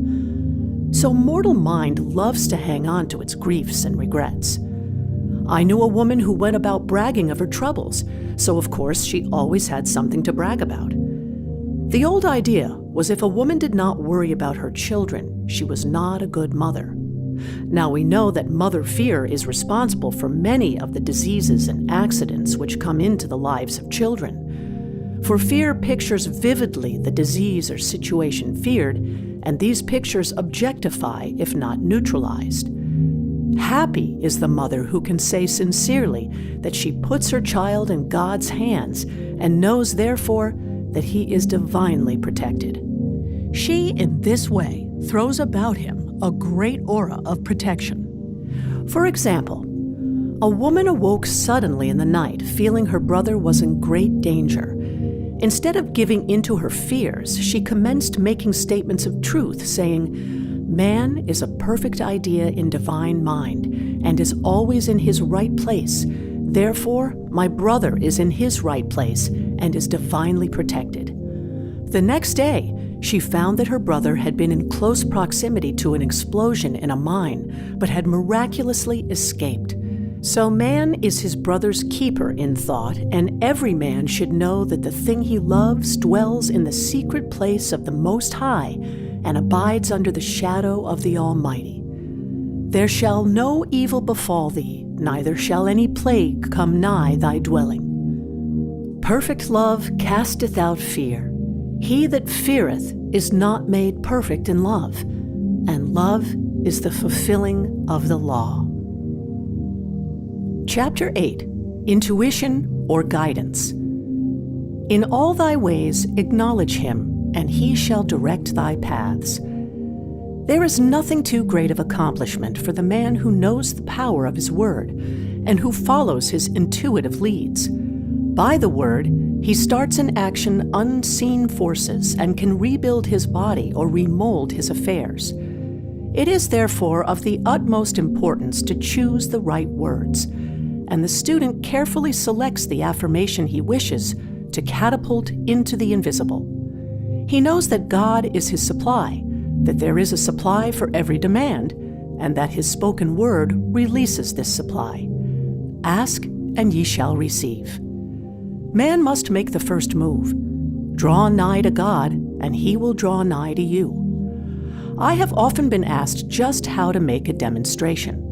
I reply, speak the word, and then do not do anything until you get a definite lead. Demand the lead, saying, "Infinite Spirit, reveal to me the way. Let me know if there is anything for me to do." The answer will come through intuition or hunch, a chance remark from someone, or a passage in a book, etc., etc. The answers are sometimes quite startling in their exactness. For example, a woman desired a large sum of money. She spoke the words, "Infinite Spirit, open the way for my immediate supply. Let all that is mine by divine right now reach me in great avalanches of abundance." Then she added, "Give me a definite lead. Let me know if there is anything for me to do." The thought came quickly. Give a certain friend, who had helped her spiritually, $100. She told her friend, who said, "Wait and get another lead before giving it." So she waited, and that day met a woman who said to her, "I gave someone $1 today. It was just as much for me as it would be for you to give someone 100. This was indeed an unmistakable lead, so she knew she was right in giving the $100. It was a gift which proved a great investment, for shortly after that, a large sum of money came to her in a remarkable way. Giving opens the way for receiving. In order to create activity in finances, one should give. Tithing, or giving 1/10 of one's income, is an old Jewish custom and is sure to bring increase. Many of the richest men in this country have been tithers, and I have never known it to fail as an investment. The 10th part goes forth and returns blessed and multiplied. But the gift or tithe must be given with love and cheerfulness, for God loveth a cheerful giver. Bills should be paid cheerfully. All money should be sent forth fearlessly and with a blessing. This attitude of mind makes man master of money. It is his to obey, and his spoken word then opens vast reservoirs of wealth. Man himself limits his supply by his limited vision. Sometimes the student has a great realization of wealth but is afraid to act. The vision and action must go hand in hand, as in the case of the man who bought the fur-lined overcoat. A woman came to me asking me to speak the word for a position. So I demanded, "Infinite Spirit, open the way for this woman's right position." Never ask for just a position. Ask for the right position, the place already planned in divine mind, as it is the only one that will give satisfaction. I then gave thanks that she had already received, and that it would manifest quickly. Very soon, she had 3 positions offered her, 2 in New York and 1 in Palm Beach, and she did not know which to choose. I said, "Ask for a definite lead." The time was almost up and was still undecided when one day she telephoned, "When I woke up this morning, I could smell Palm Beach." She had been there before and knew its balmy fragrance. I replied, "Well, if you can smell Palm Beach from here, it is certainly your lead." She accepted the position, and it proved a great success. Often, one's lead comes at an unexpected time. One day, I was walking down the street when I suddenly felt a strong urge to go to a certain bakery a block or 2 away. The reasoning mind resisted, arguing, "There is nothing there that you want." However, I had learned not to reason, so I went to the bakery, looked at everything, and there was certainly nothing there that I wanted. But coming out, I encountered a woman I had thought of often, and who was in great need of the help which I could give her. So often, one goes for one thing and finds another. Intuition is a spiritual faculty and does not explain but simply points the way. A person often receives a lead during a treatment.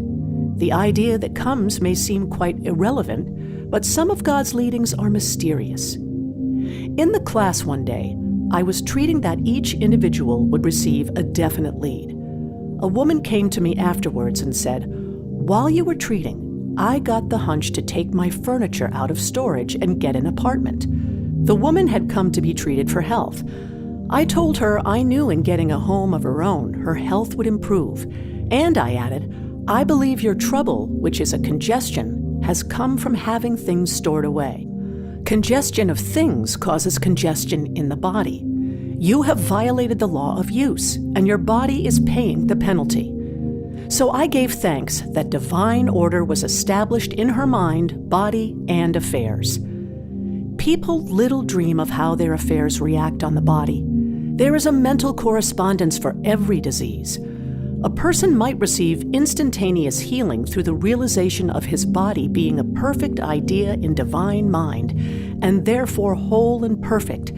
But if he continues his destructive thinking, hoarding, hating, fearing, condemning, the disease will return. Jesus Christ knew that all sickness came from sin, but admonished the leper after the healing to go and sin no more, lest a worse thing come upon him.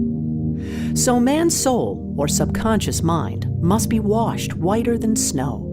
For permanent healing, and the metaphysician is always delving deep for the correspondence. Jesus Christ said, "Condemn not, lest ye also be condemned. Judge not, lest ye be judged." Many people have attracted disease and unhappiness through condemnation of others. What man condemns in others, he attracts to himself. For example, a friend came to me in anger and distress because her husband had deserted her for another woman. She condemned the other woman and said continually she knew he was a married man and had no right to accept his attentions. I replied, "Stop condemning the woman, bless her, and be through with the situation. Otherwise, you are attracting the same thing to yourself." She was deaf to my words, and a year or two later became deeply interested in a married man herself. Man picks up a live wire whenever he criticizes or condemns, and may expect a shock. Indecision is a stumbling block in many a pathway. In order to overcome it, make the statement repeatedly, "I am always under direct inspiration. I make right decisions quickly." These words impress the subconscious, and soon one finds himself awake and alert, making his right moves without hesitation. I have found it destructive to look to the psychic plane for guidance, as it is the plane of many minds and not the one mind. As man opens his mind to subjectivity, he becomes a target for destructive forces. The psychic plane is the result of man's mortal thought and is on the plane of opposites. He may receive either good or bad messages. The science of numbers and the reading of horoscopes keep man down on the mental or mortal plane, for they deal only with the karmic path. I know of a man who should have been dead years ago according to his horoscope, but he is alive and a leader of one of the biggest movements in this country for the uplift of humanity. It takes a very strong mind to neutralize a prophecy of evil. The student should declare, "Every false prophecy shall come to naught. Every plan my Father in heaven has not planned shall be dissolved and dissipated. The divine idea now comes to pass." However, if any good message has ever been given one, of coming happiness or wealth, harbor and expect it, and it will manifest sooner or later through the law of expectancy. Man's will should be used to back the universal will. I will that the will of God be done. It is God's will to give every man every righteous desire of his heart, and man's will should be used to hold the perfect vision without wavering. The prodigal son said, "I will arise and go to my father." It is indeed often an effort of the will to leave the husks and swine of mortal thinking. It is so much easier for the average person to have fear than faith, so faith is an effort of the will. As man becomes spiritually awakened, he recognizes that any external inharmony is the correspondence of mental inharmony. If he stumbles or falls, he may know he is stumbling or falling in consciousness. One day, a student was walking along the street condemning someone in her thoughts. She was saying mentally, "That woman is the most disagreeable woman on earth," when suddenly, 3 Boy Scouts rushed around the corner and almost knocked her over. She did not condemn the Boy Scouts, but immediately called on the law of forgiveness and saluted the divinity in the woman. Wisdom's way are ways of pleasantness, and all her paths are peace. When one has made his demands upon the universal, he must be ready for surprises. Everything may seem to be going wrong, when in reality, it is going right. For example, a woman was told that there was no loss in divine mind, therefore, she could not lose anything which belonged to her. Anything lost would be returned, or she would receive its equivalent. Several years previously, she had lost $2,000. She had loaned the money to a relative during her lifetime, but the relative had died, leaving no mention of it in her will. The woman was resentful and angry, and as she had no written statement of the transaction, she never received the money.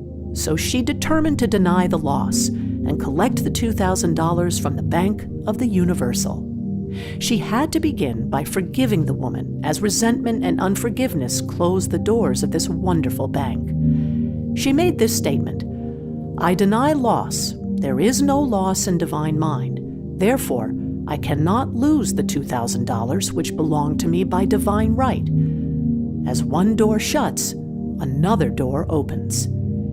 She was living in an apartment house which was for sale, and in the lease was a clause stating that if the house was sold, the tenants would be required to move out within 90 days. Suddenly, the landlord broke the leases and raised the rent.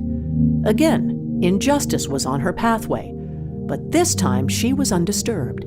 She blessed the landlord and said, "As the rent has been raised, it means that I'll be that much richer, for God is my supply." New leases were made out for the advanced rent, but by some divine mistake, the 90 days clause had been forgotten. Soon after, the landlord had an opportunity to sell the house. On account of the mistake in the new leases, the tenants held possession for another year. The agent offered each tenant $200 if he would vacate. Several families moved. 3 remained, including the woman. A month or 2 passed, and the agent again appeared. This time he said to the woman, "Will you break your lease for the sum of $1,500? It flashed upon her. Here comes the $2,000. She remembered having said to friends in the house, "We will act together if anything more is said about leaving." So her lead was to consult her friends. These friends said, "Well, if they've offered you $1,500, they will certainly give $2,000. So she received a check for $2,000 for giving up the apartment. It was certainly a remarkable working of the law, and the apparent injustice was merely opening the way for her demonstration. It proved that there is no loss, and when man takes his spiritual stand, he collects all that is his from this great reservoir of good. I will restore to you the years the locusts have eaten. The locusts are the doubts, fears, resentments, and regrets of mortal thinking. These adverse thoughts alone rob man, for no man gives to himself but himself, and no man takes away from himself but himself. Man is here to prove God and to bear witness to the truth, and he can only prove God by bringing plenty out of lack and justice out of injustice.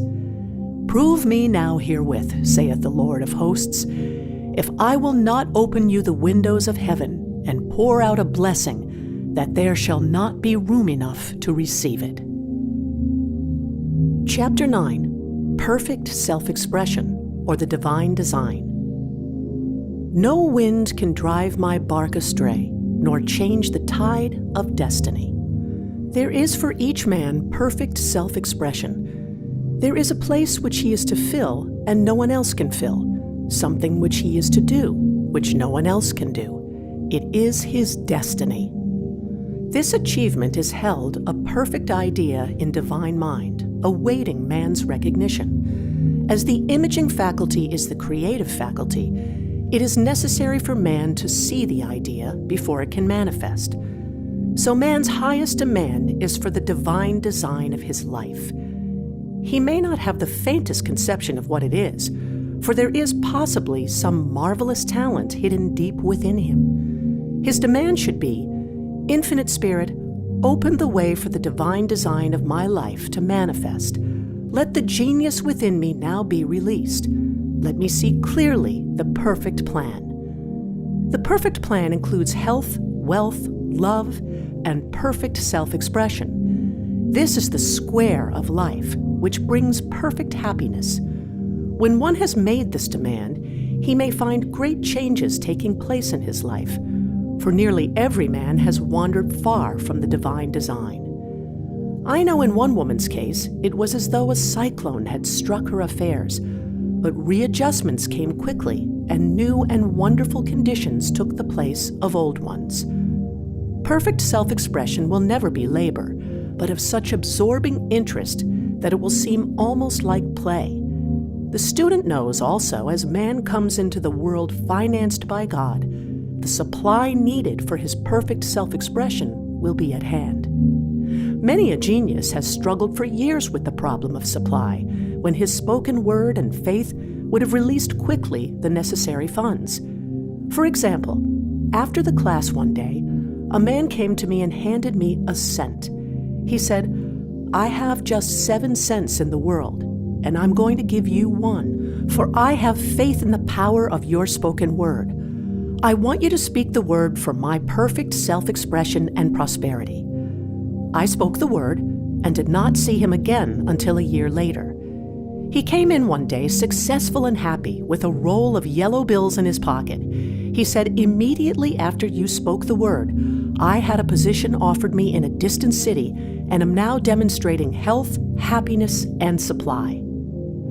A woman's perfect self-expression may be in becoming a perfect wife, a perfect mother, a perfect homemaker, and not necessarily in having a public career. Demand definite leads, and the way will be made easy and successful.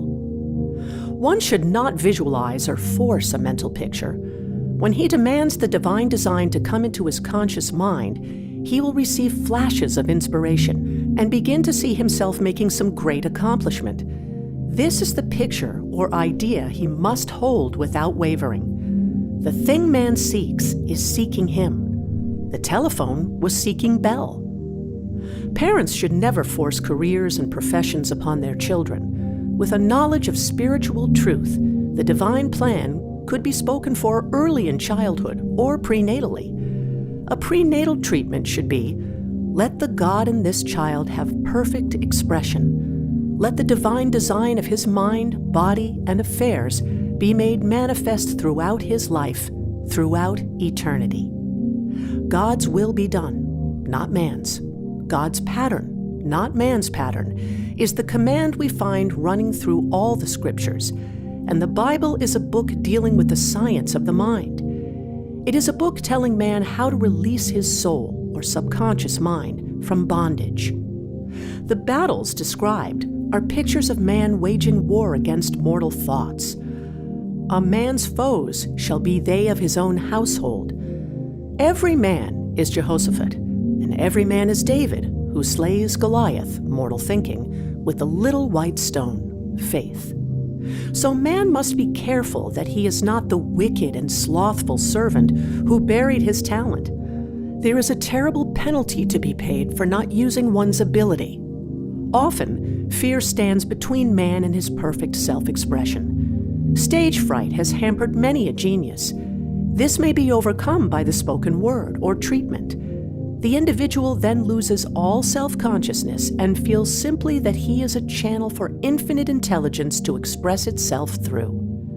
He is under direct inspiration, fearless and confident, for he feels that it is the Father within him who does the work. A young boy came often to my class with his mother. He asked me to speak the word for his coming examinations at school. I told him to make the statement, "I am one with infinite intelligence. I know everything I should know on this subject." He had an excellent knowledge of history, but was not sure of his arithmetic.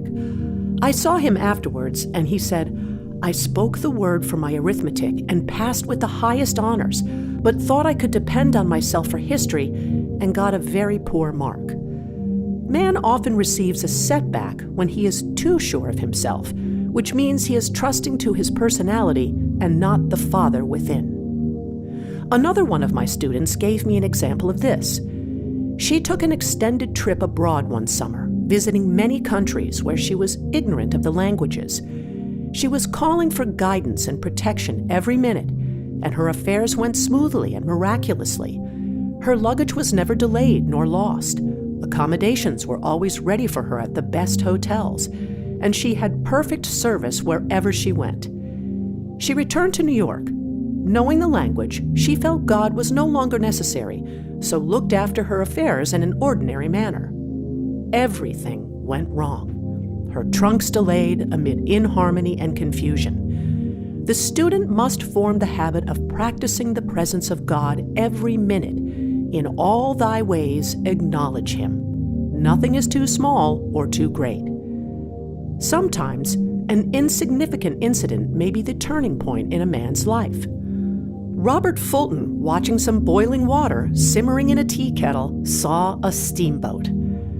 I have seen a student often keep back his demonstration through resistance or pointing the way. He pins his faith to one channel only and dictates just the way he desires the manifestation to come, which brings things to a standstill. My way not your way, is the command of infinite intelligence. Like all power, be it steam or electricity, it must have a non-resistant engine or instrument to work through, and man is that engine or instrument. Over and over again, man is told to stand still. O Judah, fear not, but tomorrow go out against them, for the Lord will be with you. You shall not need to fight this battle. Set yourselves, stand ye still, and see the salvation of the Lord with you. We see this in the incidents of the $2,000 coming to the woman through the landlord when she became non-resistant and undisturbed, and the woman who won the man's love after all suffering had ceased. The student's goal is poise. Poise is power, for it gives God power a chance to rush through man, to will and to do its good pleasure. Poised, he thinks clearly and makes right decisions quickly. He never misses a trick. Anger blurs the visions, poisons the blood, is the root of many diseases, and causes wrong decision leading to failure. It has been named one of the worst sins as its reaction is so harmful.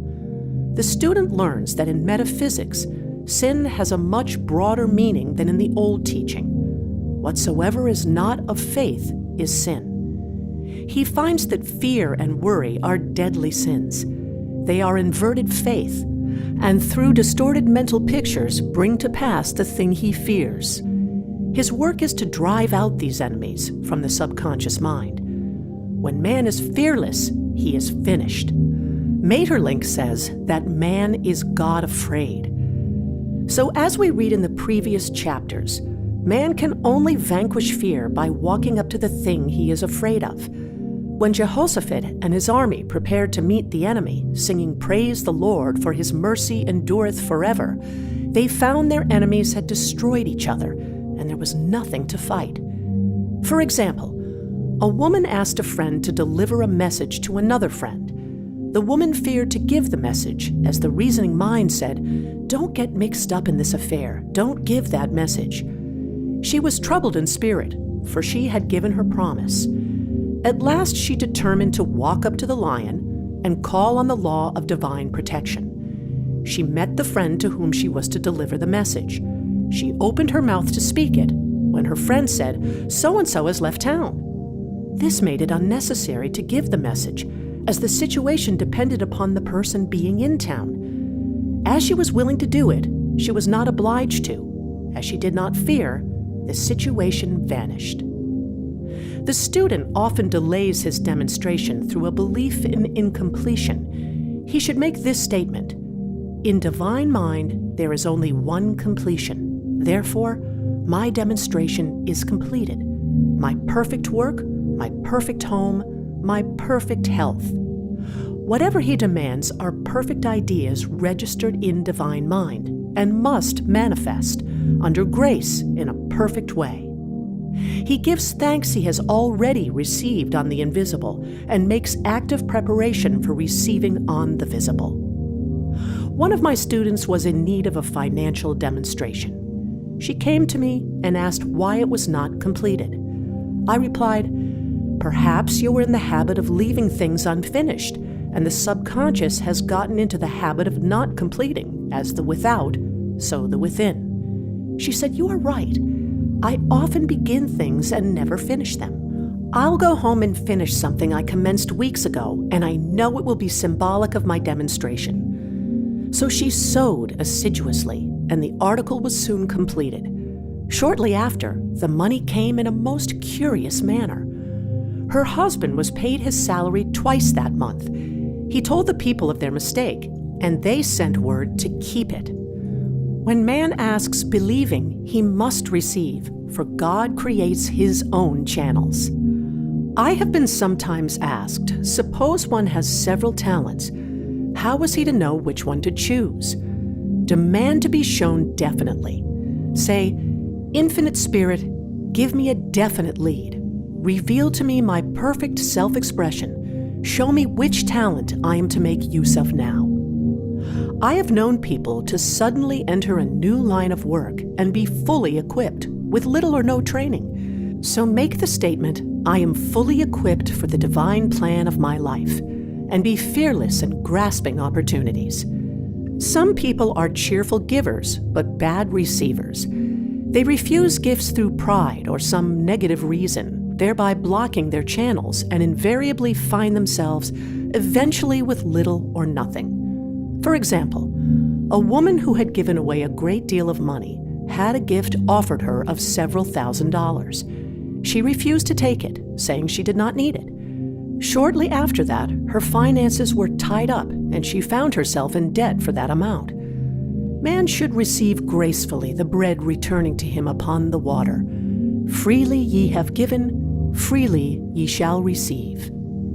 There is always the perfect balance of giving and receiving, and though man should give without thinking of returns, he violates law if he does not accept the returns which come to him. For all gifts are from God, man being merely the channel.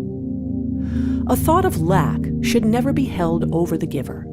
For example, when the man gave me the 1 cent, I did not say, "Poor man, he cannot afford to give me that." I saw him rich and prosperous, with his supply pouring in. It was this thought which brought it. If one has been a bad receiver, he must become a good one and take even a postage stamp if it is given him, and open up his channels for receiving. The Lord loveth a cheerful receiver as well as a cheerful giver. I have often been asked why one man is born rich and healthy and another poor and sick. Where there is an effect, there is always a cause. There is no such thing as chance. This question is answered through the law of reincarnation. Man goes through many births and deaths until he knows the truth which sets him free. He is drawn back to the earth plane through unsatisfied desire to pay his karmic debts or to fulfill his destiny. The man born rich and healthy has had pictures in his subconscious mind in his past life of health and riches, and the poor and sick man of disease and poverty. Man manifests on any plane the sum total of his subconscious beliefs. However, birth and death are man-made laws, for the wages of sin is death, the Adamic fall in consciousness through the belief in 2 powers. The real man, spiritual man, is birthless and deathless. He never was born and has never died. As he was in the beginning, he is now and ever shall be. So through the truth, man is set free from the law of karma, sin, and death, and manifests the man made in his image and likeness. Man's freedom comes through fulfilling his destiny, bringing into manifestation the divine design of his life. His Lord will say unto him, "Well done, thou good and faithful servant. Thou hast been faithful over a few things. I will make thee ruler over many things, death itself. Enter thou into the joy of thy Lord, eternal life." Chapter 10, Denials and Affirmations. Thou shalt also decree a thing, and it shall be established unto thee. All the good that is to be made manifest in man's life is already an accomplished fact in divine mind, and is released through man's recognition or spoken word, so he must be careful to decree that only the divine idea be made manifest, for often he decrees, through his idle words, failure or misfortune. It is therefore of the utmost importance to word one's demands correctly, as stated in a previous chapter.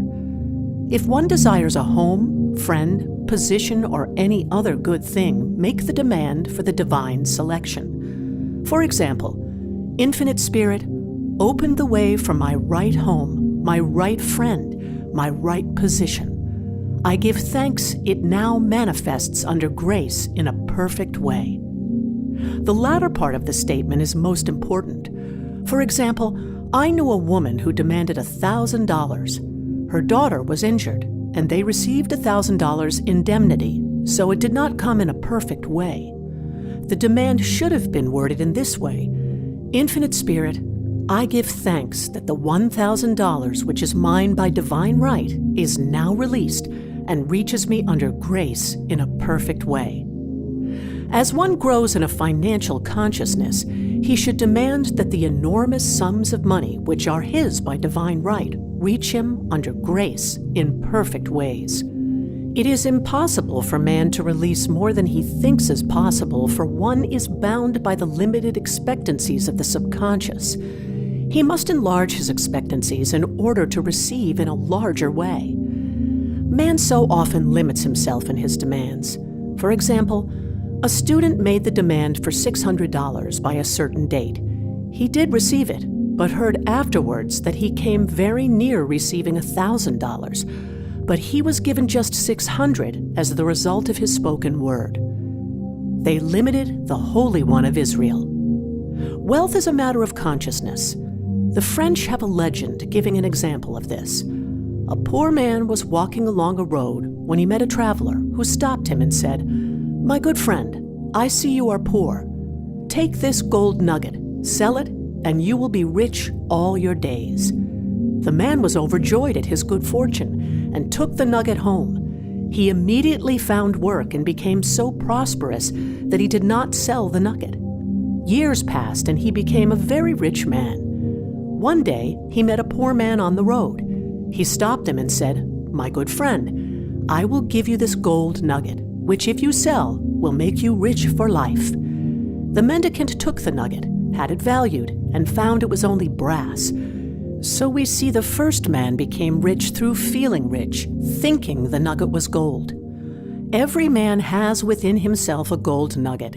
It is his consciousness of gold, of opulence, which brings riches into his life. In making his demands, man begins at his journey's end. That is, he declares he has already received. "Before ye call, I shall answer." Continually affirming establishes the belief in the subconscious. It would not be necessary to make an affirmation more than once if one had perfect faith. One should not plead or supplicate, but give thanks repeatedly that he has received. The desert shall rejoice and blossom as the rose. This rejoicing, which is yet in the desert state of consciousness, opens the way for release. The Lord's Prayer is in the form of command and demand. Give us this day our daily bread, and forgive us our debts, as we forgive our debtors, and ends in praise, for thine is the kingdom and the power and the glory forever. Amen. Concerning the works of my hands, command ye me. So prayer is command and demand, praise and thanksgiving. The student's work is in making himself believe that with God, all things are possible. This is easy enough to state in the abstract, but a little more difficult when confronted with a problem. For example, it was necessary for a woman to demonstrate a large sum of money within a stated time. She knew she must do something to get a realization, for realization is manifestation, and she demanded a lead. She was walking through a department store when she saw a very beautiful pink enamel paper cutter. She felt the pull towards it. The thought came, I haven't a paper cutter good enough to open letters containing large checks. So she bought the paper cutter, which the reasoning mind would have called an extravagance. When she held it in her hand, she had a flash of a picture of herself opening an envelope containing a large check, and in a few weeks, she received the money. The pink paper cutter was her bridge of active faith. Many stories are told of the power of the subconscious when directed in faith. For example, a man was spending the night in a farmhouse. The windows of the room had been nailed down, and in the middle of the night, he felt suffocated and made his way in the dark to the window. He could not open it, so he smashed the pane with his fist, drew in drafts of fine, fresh air, and had a wonderful night's sleep. The next morning, he found he had smashed the glass of a bookcase, and the window had remained closed during the whole night. He had supplied himself with oxygen simply by his thought of oxygen. When a student starts out to demonstrate, he should never turn back. Let not that man who wavers think that he shall receive anything of the Lord. A student once made this wonderful statement: "When I ask the Father for anything, I put my foot down and I say, Father, I'll take nothing less than I've asked for, but more. So man should never compromise. Having done all, stand. This is sometimes the most difficult time of demonstrating. The temptation comes to give up, to turn back, to compromise. He also serves who only stands and waits. Demonstrations often come at the 11th hour because man then lets go, that is, stops reasoning, and infinite intelligence has a chance to work. Man's dreary desires are answered drearily, and his impatient desires long delayed or violently fulfilled. For example, a woman asked me why it was she was constantly losing or breaking her glasses. We found she often said to herself and others with vexation, I wish I could get rid of my glasses.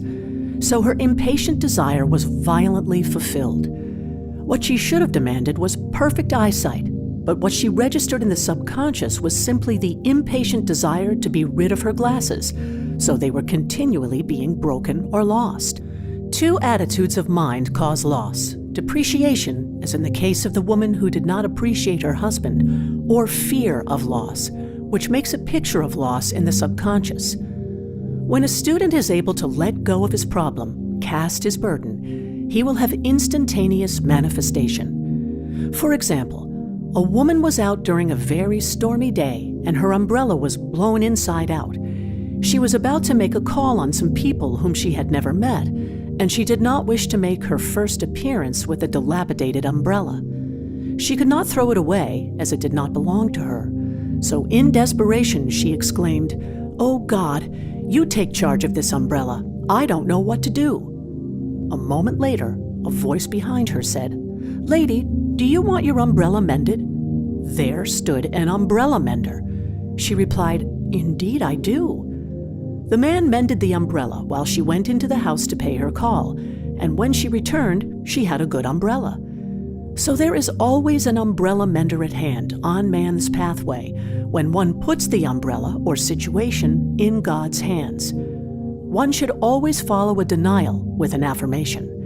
For example, I was called on the phone late one night to treat a man whom I had never seen. He was apparently very ill. I made the statement, "I deny this appearance of disease. It is unreal, therefore cannot register in his consciousness. This man is a perfect idea in divine mind, pure substance expressing perfection." The next morning he was much better, and the following day out attending to his business. There is no time or space in divine mind. Therefore the word reaches instantly its destination and does not return void. I have treated patients in Europe and have found that the result was instantaneous. I am asked so often the difference between visualizing and visioning. Visualizing is a mental process governed by the reasoning or conscious mind. Visioning is a spiritual process governed by intuition or the superconscious mind. The student should train his mind to receive these flashes of inspiration and work out the divine pictures through definite leads. When a man can say, "I desire only that which God desires for me," his false desires fade from the consciousness, and a new set of blueprints is given him by the master architect, the God within. God's plan for each man transcends the limitation of the reasoning mind, and is always the square of life, containing health, wealth, love, and perfect self-expression. Many a man is building for himself in imagination a bungalow when he should be building a palace.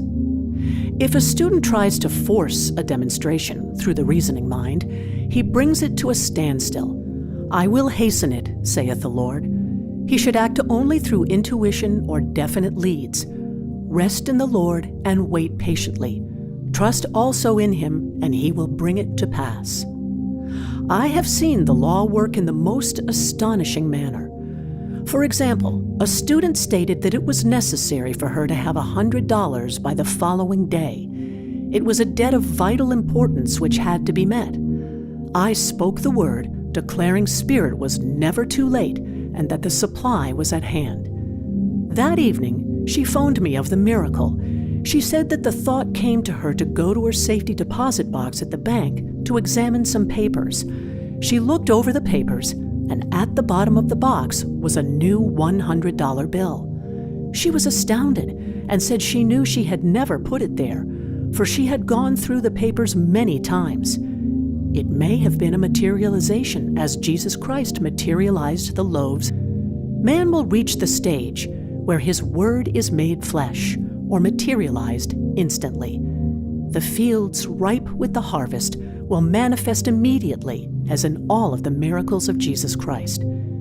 There is a tremendous power alone in the name Jesus Christ. It stands for truth made manifest.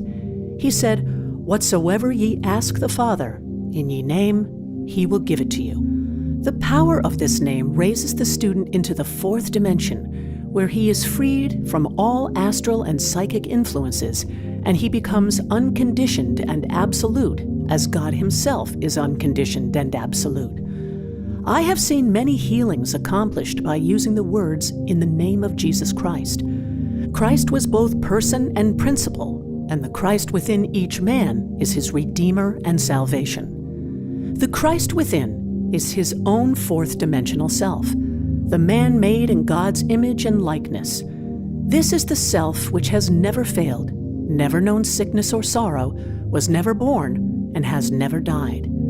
It is the resurrection and the life of each man. No man cometh to the Father save by the Son, means that God, the universal, working on the place of the particular, becomes the Christ in man, and the Holy Ghost means God in action. So daily, man is manifesting the Trinity of Father, Son, and Holy Ghost. Man should make an art of thinking.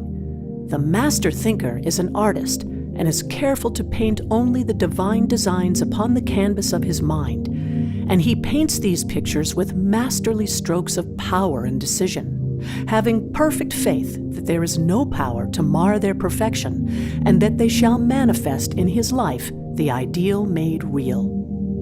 All power is given man through right thinking to bring his heaven upon his earth, and this is the goal of the game of life. The simple rules are fearless faith, non-resistance, and love.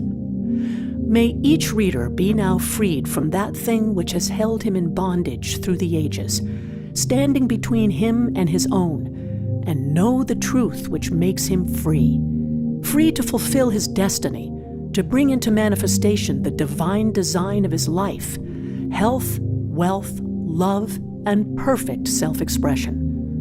Be ye transformed by the renewing of your mind. Denials and affirmations. For prosperity. God is my unfailing supply, and large sums of money come to me quickly under grace in perfect ways. For right conditions. Every plan my Father in heaven has not planned shall be dissolved and dissipated, and the divine idea now comes to pass. For right conditions. Only that which is true of God is true of me, for I and the Father are one. For faith. As I am one with God, I am one with my good, for God is both the giver and the gift. I cannot separate the giver from the gift. For right conditions. Divine love now dissolves and dissipates every wrong condition in my mind, body, and affairs. Divine love is the most powerful chemical in the universe and dissolves everything which is not of itself. For health. Divine love floods my consciousness with health, and every cell in my body is filled with light. For eyesight. My eyes are God's eyes. I see with the eyes of spirit. I see clearly the open way. There are no obstacles on my pathway. I see clearly the perfect plan. For guidance.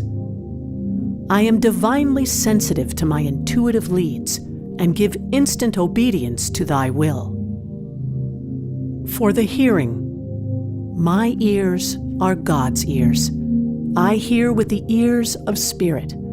I am non-resistant and am willing to be led. I hear glad tidings of great joy.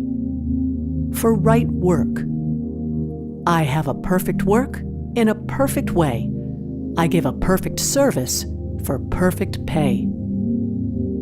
For freedom from all bondage, I cast this burden on the Christ within, and I go free.